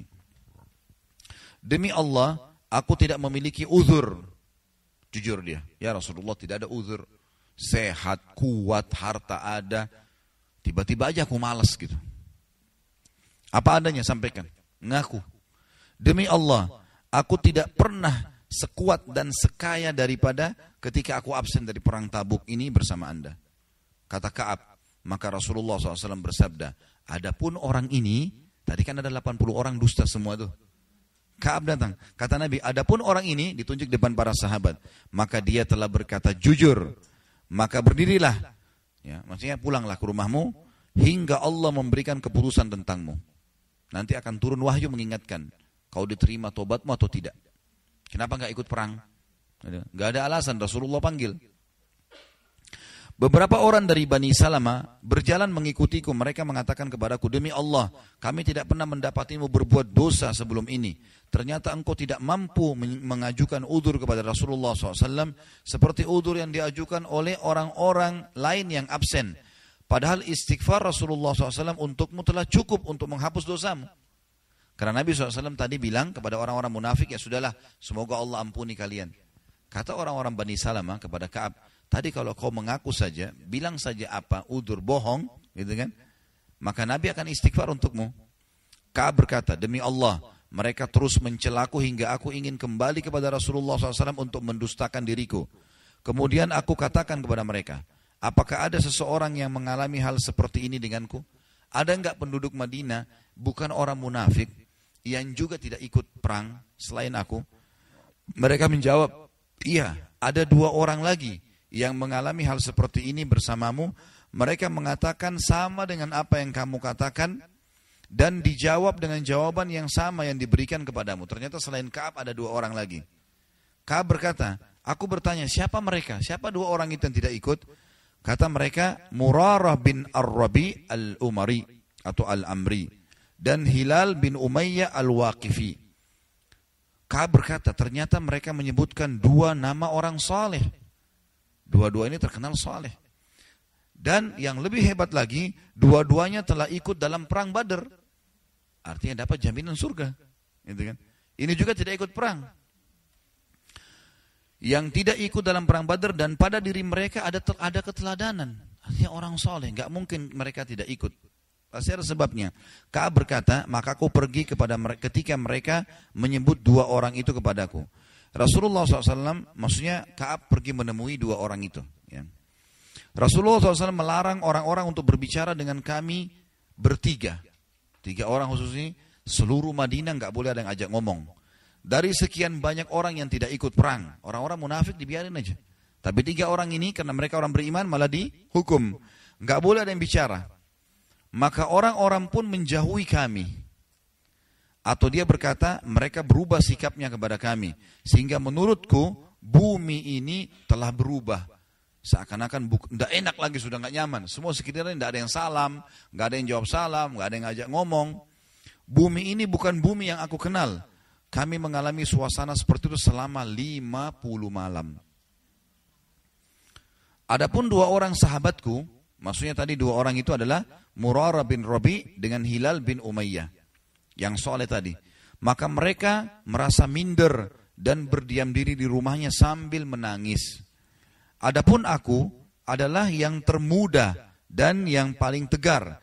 Aku keluar rumah menghadiri sholat jamaah bersama kaum muslimin, berkeliling di pasar, namun tidak seorang pun yang sudi berbicara denganku. Aku mendatangi Rasulullah SAW dan mengucapkan salam kepada beliau ketika beliau berada di majelisnya setelah sholat. Maka aku berkata dalam hati, apakah beliau menggerakkan kedua bibirnya untuk menjawab salamku atau tidak? Jadi Ka'ab tidak dengar jawaban. Biasanya Nabi kalau disalam, Assalamualaikum, Nabi jawab, Waalaikumsalam, ada suara. Ini tidak ada jawaban dari Nabi. Ka'ab lihat ke bibir Nabi, gerak enggak ya? Gitu. Jadi dia ceritakan detail ini. Kemudian aku sholat di dekat beliau dan aku mencuri pandang kepada beliau. Dan apabila aku sudah mulai sholat, beliau memandangku. Jadi kalau Ka'ab lagi sholat, Nabi lihat. Tapi kalau lagi dia lihat karena Nabi, Nabi buang muka. Apabila aku menoleh kepada beliau, maka beliau memalingkan wajahnya dariku. Hingga ketika isolasi, yang ini maksudnya mungkin lebih tepatnya pemboikotan ya. Isolasi berarti dilakban. Ketika pemboikotan kaum muslimin terhadapku telah berlangsung lama, aku berjalan hingga aku memanjat tembok kebun Abu Qatadah. Dia adalah putra pamanku. Jadi waktu itu ada perkebunan Abu Qatadah, kurma. Maka karena tidak boleh masuk dari pintu utama, Abu Qatadah nggak mau temuin Ka'ab. Nggak ada orang Madinah mau ajak ngomong nih. Dia bilang saya masuk secara paksa, manjat dari temboknya. Karena ini sepupunya, ya, sepupunya sendiri. Dia adalah putra pamanku dan orang yang paling aku cintai. Sahabat dekat, selain sepupu, sahabat dekat. Aku mengucapkan salam kepadanya, tapi demi Allah dia tidak menjawab salamku. Maka aku berkata kepadanya, wahai Abu Qatadah, aku bertanya kepadamu dengan nama Allah, apakah engkau mengetahui bahwasanya aku mencintai Allah dan Rasulnya? Maksudnya bukankah kau tahu aku sebenarnya orang mukmin? Gitu kan? Maka dia diam, tetap nggak mau jawab. Lalu aku ulangi lagi dan aku bertanya kepadanya dengan bersumpah, namun dia tetap diam. Kemudian aku ulangi lagi, aku bertanya kepadanya dengan bersumpah, maka dia berkata, Allah dan Rasulnya lebih tahu. Ya. Maka kedua mataku pun berlinang air mata. Aku pun segera berbalik, pergi hingga aku memanjat tembok. Jadi enggak lewat pintu utama, karena tadi tidak disuruh masuk. Tak kala aku berjalan di pasar Madinah, tiba-tiba seorang petani dari petani penduduk Syam yang datang untuk menjual makanan di Madinah berkata, siapa yang bisa menunjukkanku ya, Ka'ab bin Malik? Jadi ada orang dari negeri Syam datang, bawa surat. Tak kala aku berjalan di Madinah, di pasar Madinah, tiba-tiba seorang petani dari petani penduduk Syam yang datang untuk menjual makanan di Madinah berkata, siapa yang bisa menunjukkan kepada Ka'ab bin Malik? Maka orang-orang langsung menunjukkannya kepadaku. Hingga dia mendatangiku lalu menyodorkan kepadaku sepucuk surat dari Raja Ghassan. Raja Ghassan ini adalah raja Arab tapi kafir. Rupanya sampai keluar Madinah ini terdengar ada 3 orang yang tidak ikut perang, gitu kan, dan diboikot. Tapi karena di antara 3 orang tadi Ka'ab ini yang paling tegar, tetap interaksi sama orang. Kalau tadi si Murarah sama si Hilal itu sembunyi di rumah, nangis saja terus tiap hari. Sholatnya pun mereka sholat di rumah, gitu kan. Maka Raja Ghassan ini dia tahu ini Ka'ab bin Malik punya kedudukan. Dia fasih dalam berbicara, berani dalam berperang. Orangnya juga suka berkorban. Maka suratnya isinya begini, dan aku adalah orang yang paling pandai menulis dan membaca pada saat itu. Maka aku baca surat itu, ternyata isinya amma ba'd, maksudnya setelah ini ya. Sesungguhnya telah sampai kepada kami bahwa sahabatmu, maksudnya Rasulullah SAW, telah mencampakkanmu. Padahal Allah tidak menjadikanmu berada di negeri hina dan tersia-sia. Bergabunglah bersama kami akan menyantunimu. Gabung sama kami, sudah kafir aja. Gitu lah.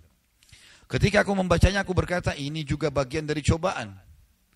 Maka aku menuju ke tungku api untuk bakar roti pada saat itu. Ada putun nomor 54, yakni tungku tempat membuat roti. Dan membakar surat tadi. Ini lagi ada masalah, ini tawarin lagi yang lain. Gitu kan. Biasanya orang gitu, habis berzina dia ketakutan tuh. Ada lagi orang telepon, ajak lagi zina lain. Solusinya apa? Matiin teleponnya. Ini dibakar suratnya, ini ngajak masalah baru ini.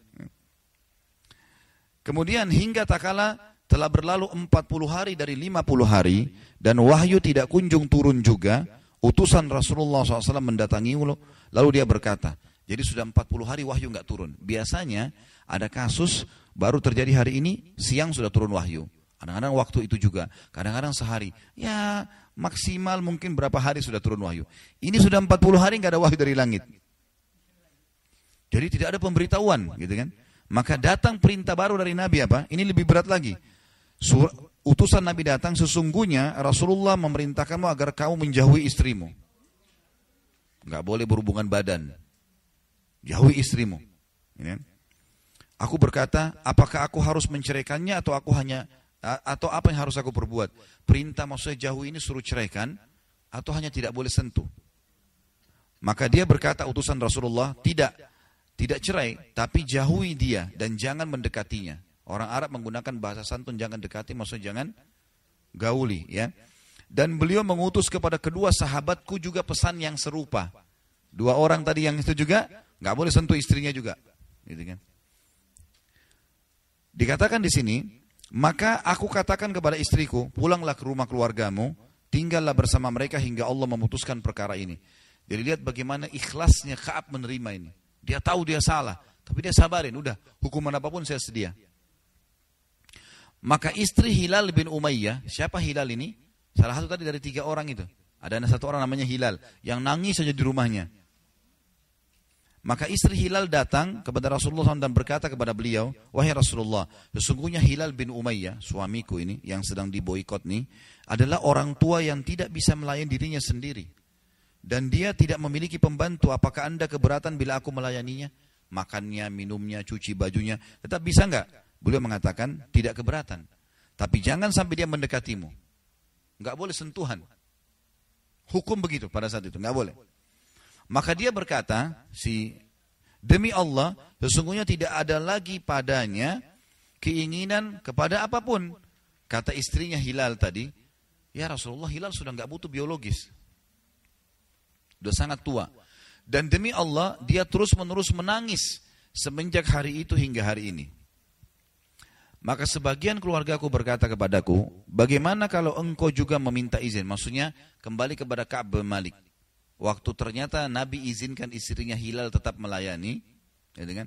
Maka sebagian keluarga Ka'ab datang berkata kepada Ka'ab, bagaimana kalau kau juga meminta izin kepada Rasulullah tentang istrimu, supaya istrimu juga tetap bisa melayanimu, jangan suruh pulang ke rumah orang tuanya. Karena beliau telah mengizinkan istri Hilal bin Umayyah untuk melayaninya. Maka aku menjawab, aku tidak akan meminta izin kepada Rasulullah SAW tentang istriku.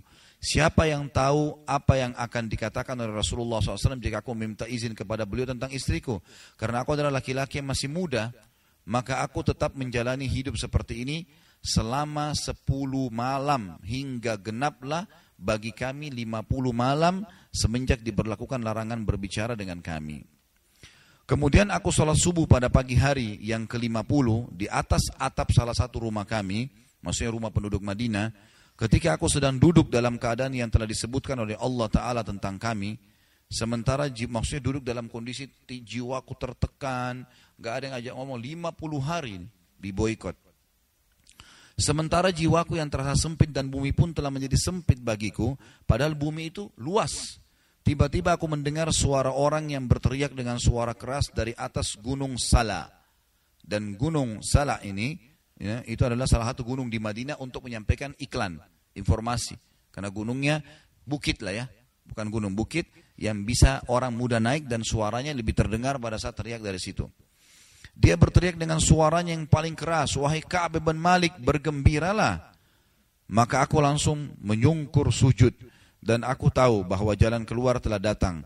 Maka Rasulullah SAW mengumumkan bahwa Allah yang maha tinggi dan maha suci menerima taubat kami ketika beliau selesai sholat subuh. Sehingga orang-orang pun berhamburan memberikan kabar gembira kepada kami.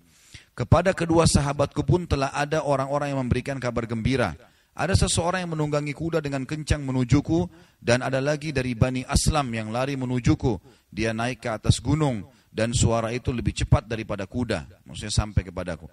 Tak kala orang yang aku dengar suaranya datang kepadaku untuk memberikan kabar gembira, aku langsung melepas 2 pakaianku untuknya. Jadi kasih hadiah, karena orang ini bawa berita gembira. Dan ini termasuk sunnah Rasulullah ya. Kalau ada yang sampaikan berita gembira, kita titipin hadiah.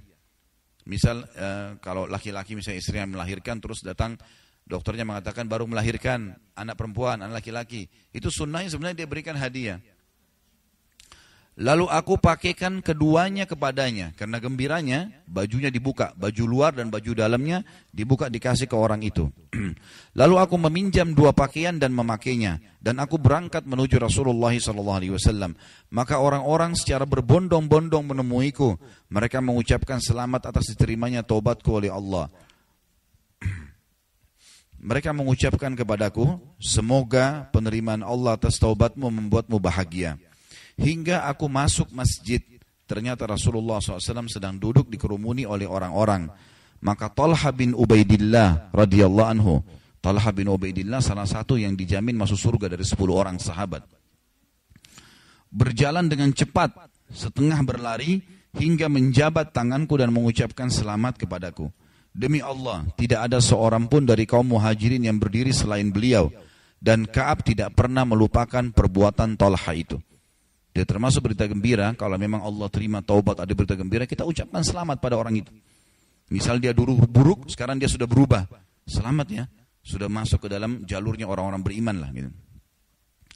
Ka'ab berkata, ketika aku mengucapkan salam kepada Rasulullah SAW, beliau bersabda dengan wajah yang berseri-seri, karena gembira. Bergembiralah, kata Nabi, dengan hari terbaik yang pernah melewati hidupmu, semenjak kau dilahirkan oleh ibumu. Aku bertanya, apakah dari Anda berita ini wahai Rasulullah atau dari Allah? Maka beliau menjawab, tidak, akan tetapi dari Allah yang maha tinggi dan maha suci. Apabila Rasulullah SAW bergembira, kata Ka'ab, wajahnya bersinar seolah-olah wajah beliau adalah sepotong rembulan. Dan kami mengetahui hal itu dari beliau. Maka tak kala aku duduk di hadapan beliau, aku berkata, wahai Rasulullah, sesungguhnya di antara taubatku adalah aku akan mengeluarkan harta aku, ya, atau hartaku sebagai sedekah kepada Allah dan kepada Rasulnya. Maka Rasulullah SAW bersabda, tahanlah sebagian hartamu, jangan semua kau sedekahkan, tahan buat keperluanmu, karena itu lebih baik untukmu. Maka aku berkata, sesungguhnya aku menahan bagianku yang ada di Khaybar. Karena pernah dia ikut di perang Khaybar, kaya raya, banyak harta, kebun-kebun kurma jadi harta miliknya. Maka dia bilang, selain Khaybar aku sedekahkan semuanya. Dan aku berkata, wahai Rasulullah, sesungguhnya Allah yang maha tinggi menyelamatkanku karena kejujuran. Dan sebagai bukti kebenaran taubatku, aku tidak akan berbicara melainkan dengan jujur selama aku masih hidup. Mulai hari ini tidak ada kedustaan ya Rasulullah. Jujur semuanya. Maka demi Allah, aku tidak mengetahui seorang pun dari kaum muslimin yang diberi nikmat oleh Allah dalam kejujuran ucapan semenjak aku katakan hal itu kepada Rasulullah SAW yang lebih baik daripada apa yang telah dianugerahkan oleh Allah kepadaku. Artinya aku tidak melihat lagi semenjak hari itu kebahagiaan dan kesempurnaan iman yang dimiliki oleh orang selain kejujuran yang telah aku lakukan sehingga aku selamat. Demi Allah, aku tidak pernah menyengaja sesekalipun untuk berdusta. Aku tidak pernah sengaja sekalipun untuk berdusta semenjak hal tersebut aku katakan kepada Rasulullah SAW sampai hari ini. Dan aku benar-benar berharap kepada Allah yang maha tinggi agar menjagaku dalam sisa hidupku. Ka'ab berkata, maka Allah menurunkan firman-Nya, surah At-Taubah 117-119. 117-119 yang bunyinya, sesungguhnya Allah telah menerima taubat Nabi. Ya, jadi waktu Nabi minta agar hamba-hambanya dimaafkan, ya, sahabat-sahabatnya, maka Allah terima. Orang-orang muhajirin dan orang-orang ansar yang mengikuti Nabi dalam masa kesulitan, semua Allah maafkan kesalahannya. Sampai pada ayat, sesungguhnya Allah yang maha pengasih lagi maha penyayang kepada mereka. Dan terhadap 3 orang. Jadi Allah turunkan begitu firman-Nya. Dalam surah At-Taubah, kalau ibu-ibu buka ayatnya, memang wa'alat thalathati. Dan terhadap 3 orang termasuk Ka'ab bin Malik, di ayat ini turun kepada mereka, yang ditangguhkan penerimaan taubat mereka hingga apabila bumi telah menjadi sempit bagi mereka, padahal bumi itu luas, sampai pada ayat bertakwalah kepada Allah dan hendaklah kalian bersama dengan orang-orang yang jujur. Ka'ab berkata, demi Allah, Allah tidak memberikan sebuah nikmat kepadaku yang lebih agung dalam jiwaku setelah Allah memberikan hidayah Islam kepadaku daripada sikap jujurku kepada Rasulullah SAW, yaitu aku tidak berdusta kepada beliau sehingga aku bisa binasa kalau aku dusta. Sebagaimana orang-orang yang telah berdusta, jadi 80 orang tadi yang dusta semua itu, Allah turunkan firman-Nya membongkar mereka. Ya. Sesungguhnya Allah yang Maha Tinggi berfirman kepada orang-orang yang berdusta pada waktu Allah menurunkan wahyu dengan seburuk-buruk ucapan yang dikatakan kepada seseorang. Di mana Allah Ta'ala berfirman dalam surah At-Taubah 95-96. Tadi sudah kita bacakan ayatnya, ini tinggal terjemahannya. Kelak mereka akan bersumpah kepada kalian dengan nama Allah apabila kalian kembali kepada mereka. Perang dari pulang Tabuk, pasti mereka sumpah dusta nanti, para munafik. Karena sesungguhnya mereka itu adalah najis. Yang dimaksud najis adalah kotor. Footnote nomor 56. Karena buruknya hati mereka, para orang munafik ya. Dan tempat mereka adalah Jahannam sebagai balasan atas apa yang telah mereka kerjakan. Mereka akan bersumpah kepada kalian agar kalian ridho kepada mereka. Tapi jika sekiranya kalian ridho kepada mereka, maka sesungguhnya Allah tidak ridho kepada orang-orang yang fasik itu. Ka'ab berkata, urusan kami bertiga ditangguhkan di antara perkara orang-orang yang alasan mereka telah diterima oleh Rasulullah SAW ketika mereka bersumpah kepada beliau. Dan beliau pun membaiat mereka dan memohonkan ampun untuk mereka. Sementara Rasulullah SAW menunda urusan kami bertiga hingga Allah Ta'ala memutuskan perkara kami dengan putusan di atas. Allah berfirman, dan terhadap 3 orang yang ditangguhkan penerimaan taubatnya. Maksudnya 80 orang itu berdusta di hadapan Nabi SAW sehingga akhirnya Nabi terima saja. Ternyata ayat Al-Quran datang menghardik mereka. 80 orang itu. Dan kami ditangguhkan karena kami mengaku jujur. Tidak ada udzur. Gitu kan? Tapi Allah justru memuji dengan firman-Nya. Surah At-Taubah 117 tadi. Yang dimaksudkan dengan kami ditangguhkan adalah bukan ketidakikutsertaan kami dari peperangan, tapi penangguhan dan penundaan Nabi SAW terhadap urusan kami dari orang-orang yang telah bersumpah dan mengajukan udzurnya kepada beliau, dan beliau pun menerimanya. Saya akan sebutkan di sini ada tambahan riwayat ya. Dalam satu riwayat, masih lanjutan bahasan kita, anna Nabiya sallallahu alaihi wasallam kharaja fi ghazwati Tabukin yaumal khamis wa kana yuhibbu an yakhruja yaumal khamis. Bahwasanya Nabi SAW berangkat dalam perang Tabuk pada hari Kamis dan beliau paling suka kalau safar di hari Kamis. Ya. Dan dalam riwayat lain disebutkan wa kana la yakdumu min safarin illa naharan fid duha. فَإِذَا قَدِمَ بَدَأَ بِالْمَسْجِدِ فَصَلَّ فِيهِ رَكْعَتَيْنِ ثُمَّ جَلَسَ فِيهِ. Beliau tidak tiba dari safar melainkan pada waktu siang. Ya, Nabi SAW suka safar hari Kamis. Kalau datang pun pulang selalu pilih tibanya di kota Madinah itu siang hari. Ya, di siang hari. Beliau memulai dengan masjid terlebih dahulu. Beliau sholat 2 rakaat kemudian duduk di dalamnya. Baik. Ini hadis kita yang panjang dan mulia menceritakan atau cerita tentang seorang sahabat yang mulia pula, bagaimana proses taubatnya dia. Sekarang pelajaran-pelajarannya Bu ya, yang bisa kita ambil. Pelajaran yang pertama yang kita bisa ambil adalah ada peperangan semasa hidup Nabi SAW. Ada peperangan semasa hidup Nabi SAW. Dan kaum muslimin tidak boleh lalai dari ini. Tidak boleh lalai. Bahwasanya memang diperlukan peperangan pada saat dibutuhkan untuk membela kaum muslimin. Kebanyakan sekarang kaum muslimin karena lalai, jadi walaupun saudaranya pun dibantai kayak di Myanmar, ya, di Palestina, mereka banyak tidak bergerak karena mereka lupa kalau ada peperangan dalam Islam dan bagian dari syariat. Itu dicontohkan oleh Nabi SAW. Dan di sini disebutkan 2 peperangan Nabi, Tabuk dan perang Badr, sudah kita jelaskan tadi. Pelajaran yang kedua adalah yang bisa diambil bagaimana seorang Ka'ab bin Malik radhiyallahu anhu mendahulukan kejujuran dalam menyampaikan alasan tidak ikut perang, atau kejujuran ya, dalam menyampaikan alasan kenapa tidak melakukan satu perbuatan. Jadi apa adanya? Kenapa tidak datang semalam di rumah saya? Saya ketiduran. Saya entah kenapa semalam itu sebenarnya tidak ada halangan, tapi saya kayak malas sekali untuk keluar rumah. Apa adanya? Tidak usah karena takut orang ini marah, kemudian kita bohong. Panjang lebar hadis ini semua menceritakan hasil kejujurannya Ka'ab. Dan dia bilang sendiri, sempat terlintas di hati saya bohong. Sempat terlintas. Tapi saya yakin kalau saya bohong, maka yang terjadi adalah pasti akan dibongkar oleh Allah. Bohong itu Bu hanya memberikan ketenangan di saat itu. Tapi seminggu kemudian, sebulan kemudian kebongkar tuh.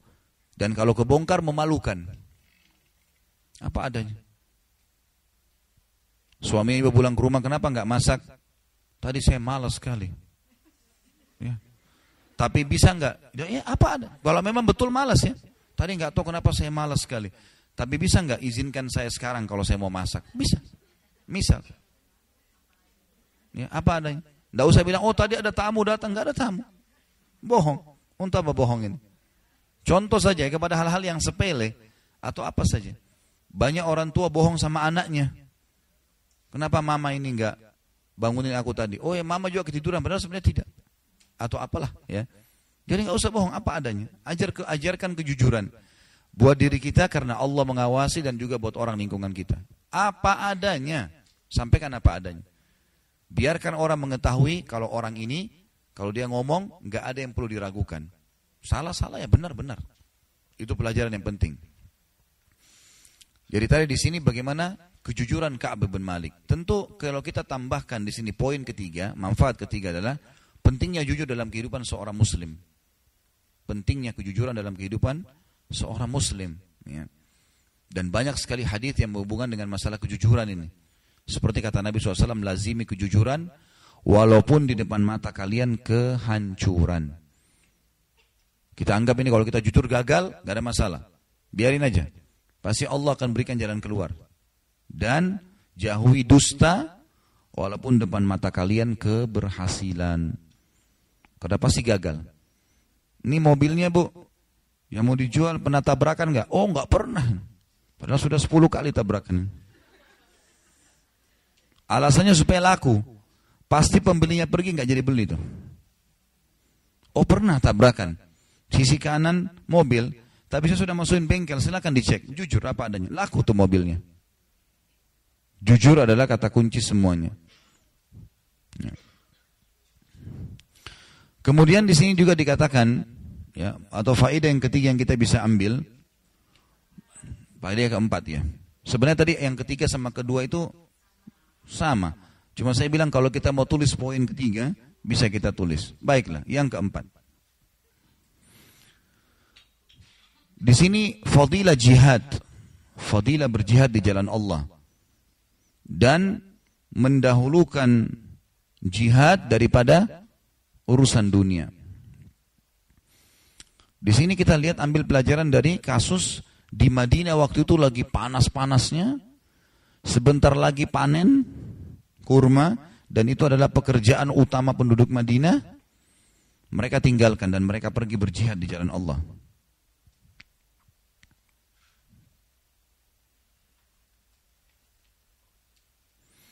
Pelajaran yang selanjutnya yang kelima adalah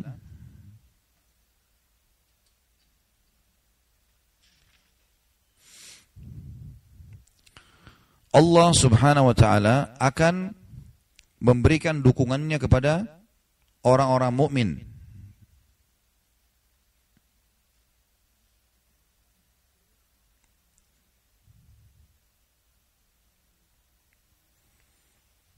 Ya, karena dia jujur di sini Allah SWT berikan dia dukungan ya. Yang selanjutnya yang keenam adalah setiap masalah pasti akan ada akhirnya. Jadi enggak mungkin ada masalah kita hadapi tidak ada selesainya. Misal pada saat kita sakit, maka akan ada masa dia selesai. Baik dengan sembuh atau mungkin ajal datang. Di sini kita lihat 50 hari mereka diboikot. Tapi karena mereka bersabar, tibalah saatnya di mana Allah selesaikan. Jadi enggak ada masalah enggak selesai. Masalah itu diselesaikan oleh Allah Subhanahu wa taala dengan caranya, ya. Yang ketujuh, sunnah memberikan berita gembira kepada orang yang membawa berita gembira kepada kita.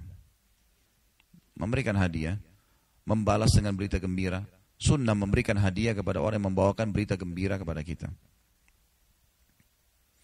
Jadi siapapun ya yang membawa berita gembira, alhamdulillah anaknya ibu lulus. Oh Masya Allah, alhamdulillah. Apa yang kita miliki, mungkin kita punya ya minuman, makanan, kita berikan kepada dia. Sunnah, ya. Tentu kalau ada.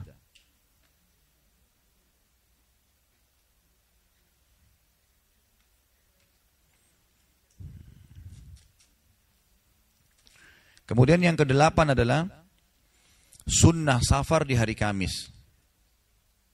Sunnah safar di hari Kamis. Jadi kalau orang adakan perjalanan hari Kamis. Sunnah Nabi lakukan itu. Tidak selamanya kita harus tahu kenapa gitu. Ya. Nanti kalau kita tanya selalu kenapa Allah buat duhur 4 rakaat, kenapa asar 4 rakaat, kenapa enggak jam 2 sekalian digabung, Allah maunya begitu. Jadilah orang yang patuh. Ya. Kenapa harus ada perempuan dan laki-laki, kenapa tidak ada jenis kelamin yang ketiga, Allah mau begitu. Terimalah keadaan.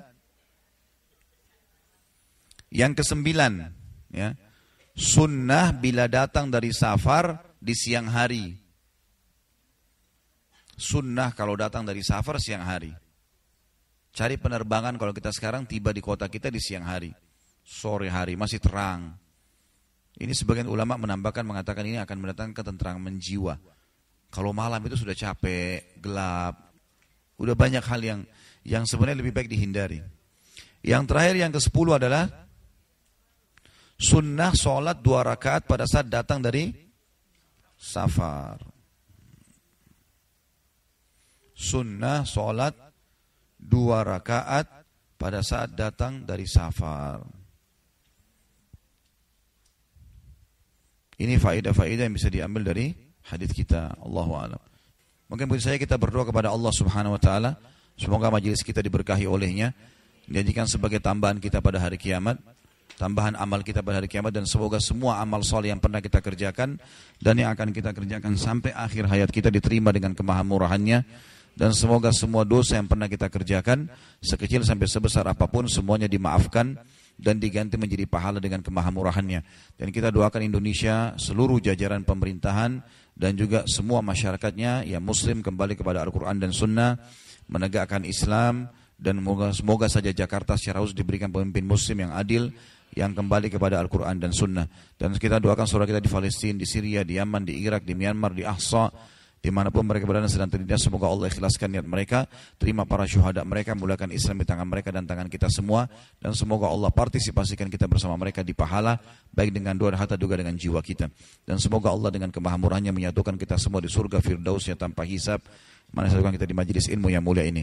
Sebelum kafaratul majelis, ada beberapa hal yang saya mau ingatkan. Yang pertama, ibu-ibu sekalian, kita sedang fokus untuk pembangunan Islamic Center.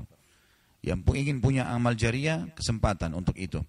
Belum ada lokasi sekarang karena lagi sementara dicari, dan ada sekarang lagi penggalangan dana. Dan kita tahu dalam membeli tanah atau membebaskan lokasi itu justru puncak pahala. Karena kalau tanah umumnya kalau sudah diwakafin dia tidak akan berubah ya. Tapi kalau bangunan mungkin bisa saja masih berubah. Mungkin satu waktu roboh bisa diganti. Ini kesempatan untuk amal jariah. Nanti di atasnya ada dibangun masjid besar, masjid jami' tujuannya untuk itu, yang cukup untuk sekian banyak orang gitu. Kemudian juga kita akan bangun kampus 2 program. Pertama strata S1, itu anak-anak yang tamat SMA. Ya, ini insya Allah juga kita usahakan gratis tentunya. Mereka asrama di dalam, jadi seperti pesantren SMP SMA, tapi ini kuliah di pesantren kan. Jurusan agama. 4 tahun mereka tamat S1 dan titelnya insya Allah LC. Karena kita kerjasama dengan universitas di Saudi. LC itu lisans khusus untuk tamatan Timur Tengah, bahasa Perancis, maka itu serata ijazah keluar gitu ya. Kemudian mereka hafal Quran 30 juz dan juga insya Allah mereka akan hafal 1000 hadis. Program yang kedua, pelatihan da'i 2 tahun. Ini khusus untuk da'i-da'i, kami akan kirimkan Di seluruh Indonesia, lembaga-lembaga, yayasan, pesantren, mereka boleh kirim da'inya untuk belajar 2 tahun, nginap di asrama tentunya, tinggal 2 tahun juga sama. Karena mereka sudah da'i, mereka sudah punya background, maka kita ajak mereka untuk hafal 30 juz Al-Quran dan juga 1000 hadis. Tentu di dalam juga akan ada studio, kegiatan agama kita ya, kegiatan ceramah-ceramah yang sudah Alhamdulillah, sekarang sudah mendekat 600 judul ceramah, dan target kita sampai ribuan ceramah insyaAllah, ini juga bisa menjadi amal jariah. Yang kedua, saya pernah menyampaikan nama travel dan nama orang yang kerjasama umroh dengan saya, dan itu sudah kami putuskan akadnya kemarin 2016 Desember. Jadi sudah tidak lagi kerjasama dengan Kasturindo, dan pernah saya sebutkan nama seseorang Agus, nomor 081193000723, itu sudah tidak ada lagi kerjasama tentunya. Sebenarnya akad saya sampai 2017, tapi saya temukan ada pelanggaran agama dan saya ingatkan, dia nggak mau tahu. Nggak mau ingat, nggak mau sadar, ya sudah. Saya pikir memang nggak boleh diterusin. Tentu kalau ada ibu sekalian yang mau tetap jalan sama mereka, boleh-boleh saja. Saya nggak larang, tapi saya nggak ada di sana gitu. Ya sudah nggak ada, karena banyak brosur yang tersebar sampai 2017. Jadi saya sudah minta untuk ditarik semua. Dan ada satu travel yang saya tidak tahu siapa ini, tapi mengatasnamakan gitu kan. Di Google kalau diketik umroh bersama Ustadz Khalid, keluar Dian Cahaya Travel. Saya nggak tahu ini, saya nggak kenal orangnya. Saya nggak tahu siapa dia, terus mengaku sebagai marketing saya. Sehingga akhirnya saya merasa harus saya sampaikan. Karena ini sudah pakai media. Di Google kalau ketik umroh sama saya, keluar nama dia gitu. Dan beberapa jamaah membuat pengakuan, kalau dia mengaku mengenal saya, kalau dia marketing saya, padahal nggak pernah ngomong sama sekali. Saya nggak tahu siapa itu. Maka ini kami jelas-jelas berlepas diri ya. Sekali lagi, kalau ada yang mau tetap jalan itu urusan mereka. Tapi saya sendiri pribadi harus mengiklankan ini. Dan insya Allah dalam 2 minggu atau 3 minggu dari sekarang, kita akan iklankan nanti umroh yang resmi bersama tim KHB langsung, insya Allah KHB turnya akan jalan. Itu akan kita iklankan di Facebook dan di Instagram. Bagi ibu-ibu yang berminat bisa daftar langsung ke sana nanti. Dan kami akan iklankan di setiap pengajian juga begini, akan saya sampaikan kontak person yang bisa dihubungi. Allahu a'lam. Mungkin begitu saja. Subhanakallahumma bihamdika asyhadu an la ilaha illa anta astaghfiruka wa atubu ilaik. Wassalamualaikum warahmatullahi wabarakatuh.